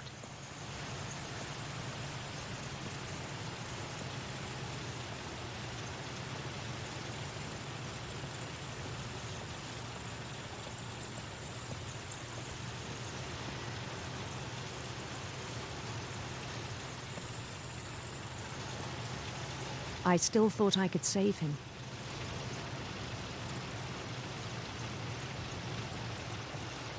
Even after he said he was being crowned king over all the lands of wonder.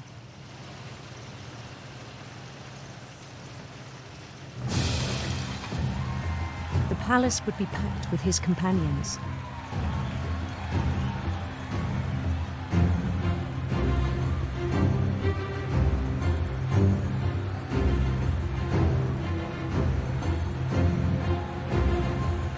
Including the wise Calico who'd insisted on inviting him.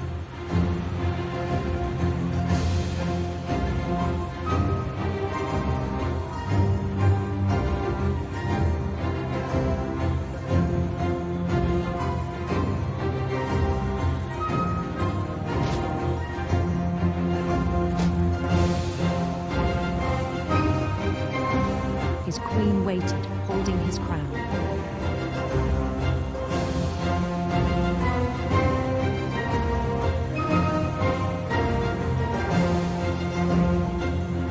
There was only one thing left to do.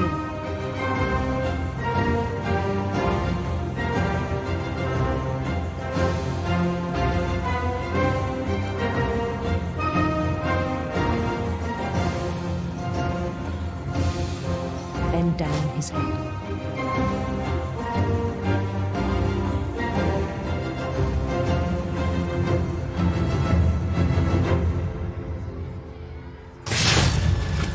I think you know. Mrs. Finch, your son was a kind man who will be missed by all of us who knew him.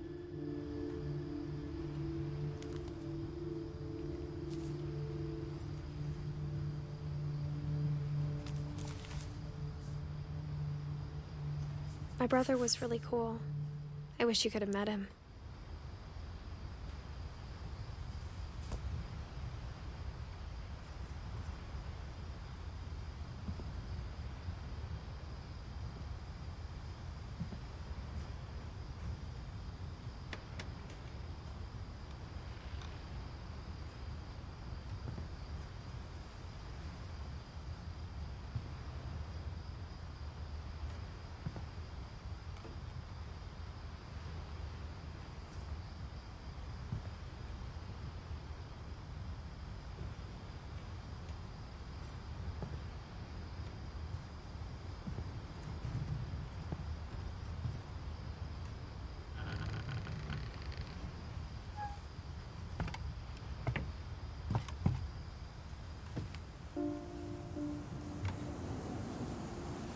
On the way back from Lewis's funeral, my mom told me to start packing.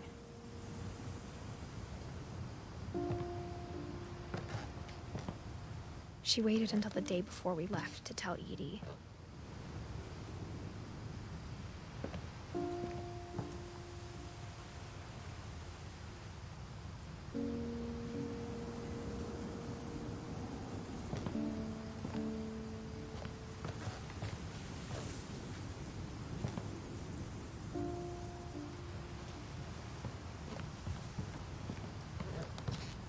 I'm not sure if she wanted to make it easier or harder.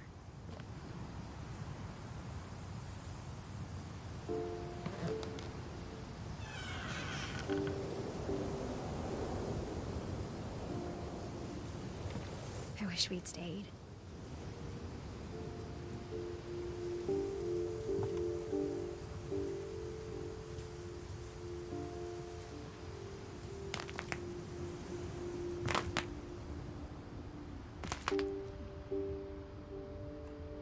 But I understand why we left.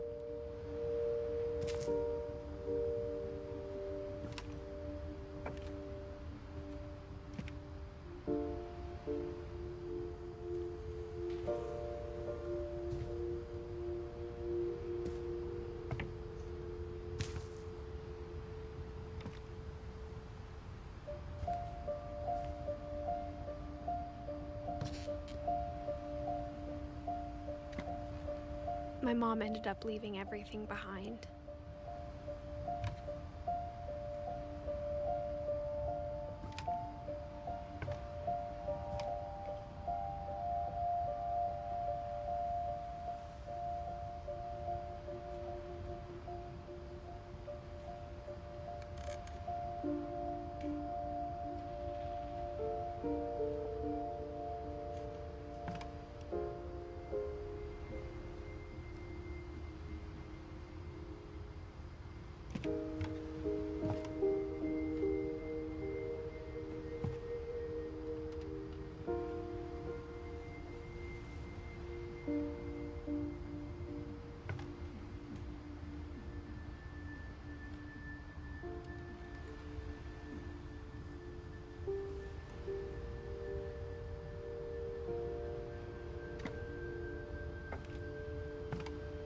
What happened that night had been coming for a long time.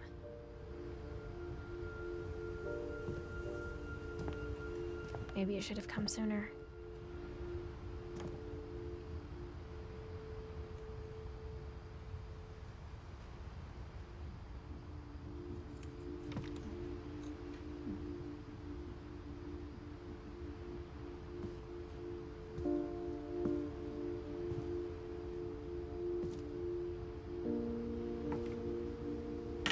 But it had to end one way or another. All that's left now is to tell you about that last night.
That whole last day, Edie just watched us pack and didn't say a word. Until supper, when she raised her glass and said, "To our final night together, and all our final nights apart." Grandma, you know what I said about alcohol. Some of your medications are very Edith, specific. I left a present for you in the hallway. Why don't you go open it? The grown-ups have to argue now. I'm sorry, you're right. We're all leaving tomorrow. Let's just enjoy our last... I'm not leaving. Edith, you're excused.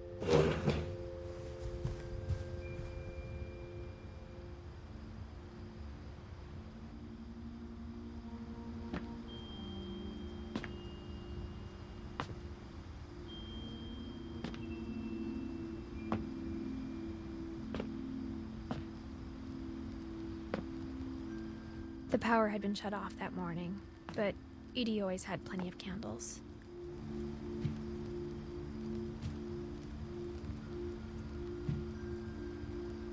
When my mom sealed the library, I don't think she knew about the other entrance.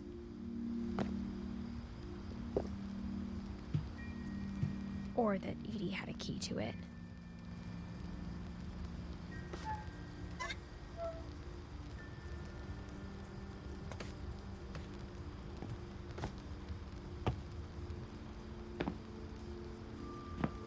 The thing you're afraid of isn't going to end when you leave the house.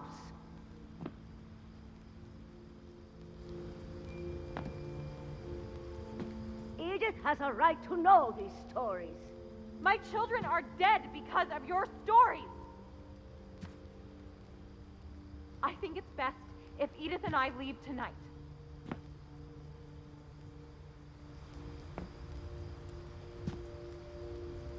We'll have the nursing home send a van for you in the morning, okay?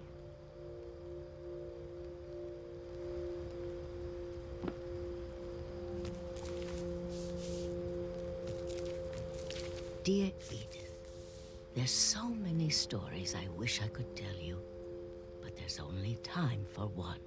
This is about what happened on the night you were born. That night, the tide went way, way out.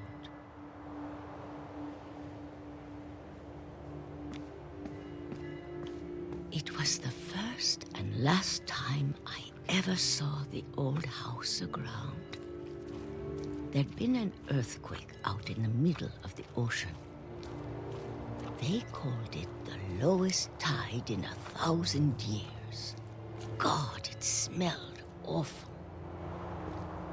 You know, I've seen that house every day of my life.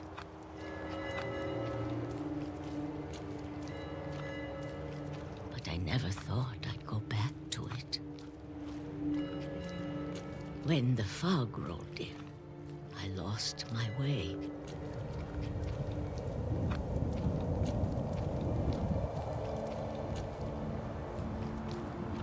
I got turned around.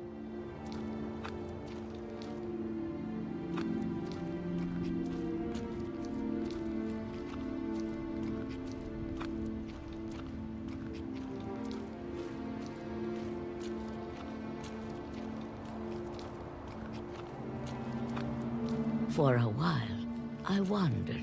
I started seeing things.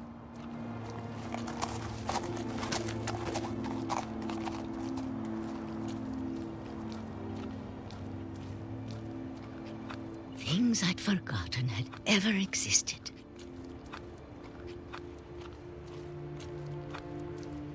But when I saw them, they felt like old friends. That night, a lot of things came back to me. Or maybe I came back to them.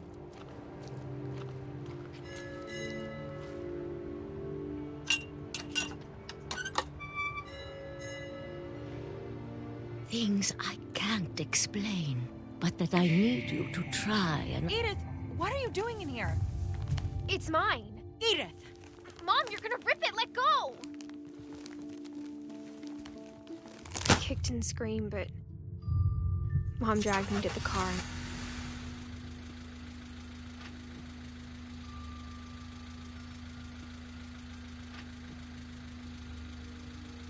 I never saw Great-Grandma Edie again. The next morning, the van came to pick her up, but she was already gone. After that, we moved around a lot.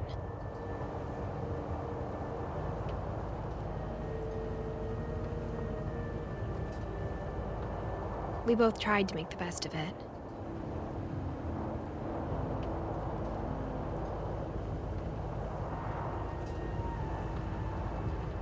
A few years went by.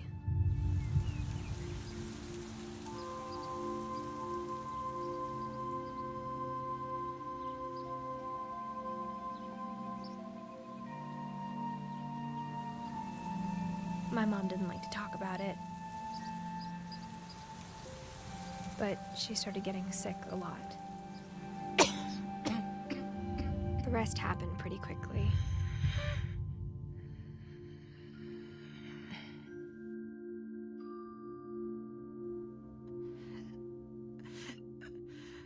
She got better for a while,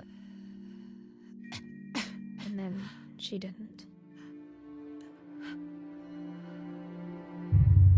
And then I was alone. The last Finch left alive.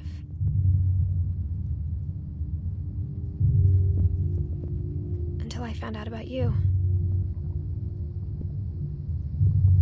I'm still not sure what to tell you about all this. If we lived forever, maybe we'd have time to understand things. But as it is, I think the best we can do is try to open our eyes and appreciate how strange and brief all of this is. This journal was supposed to be for you. But now I hope you'll never see it. I just want to meet you and tell you all these stories myself. But I guess if you're reading this now, things didn't work out that way.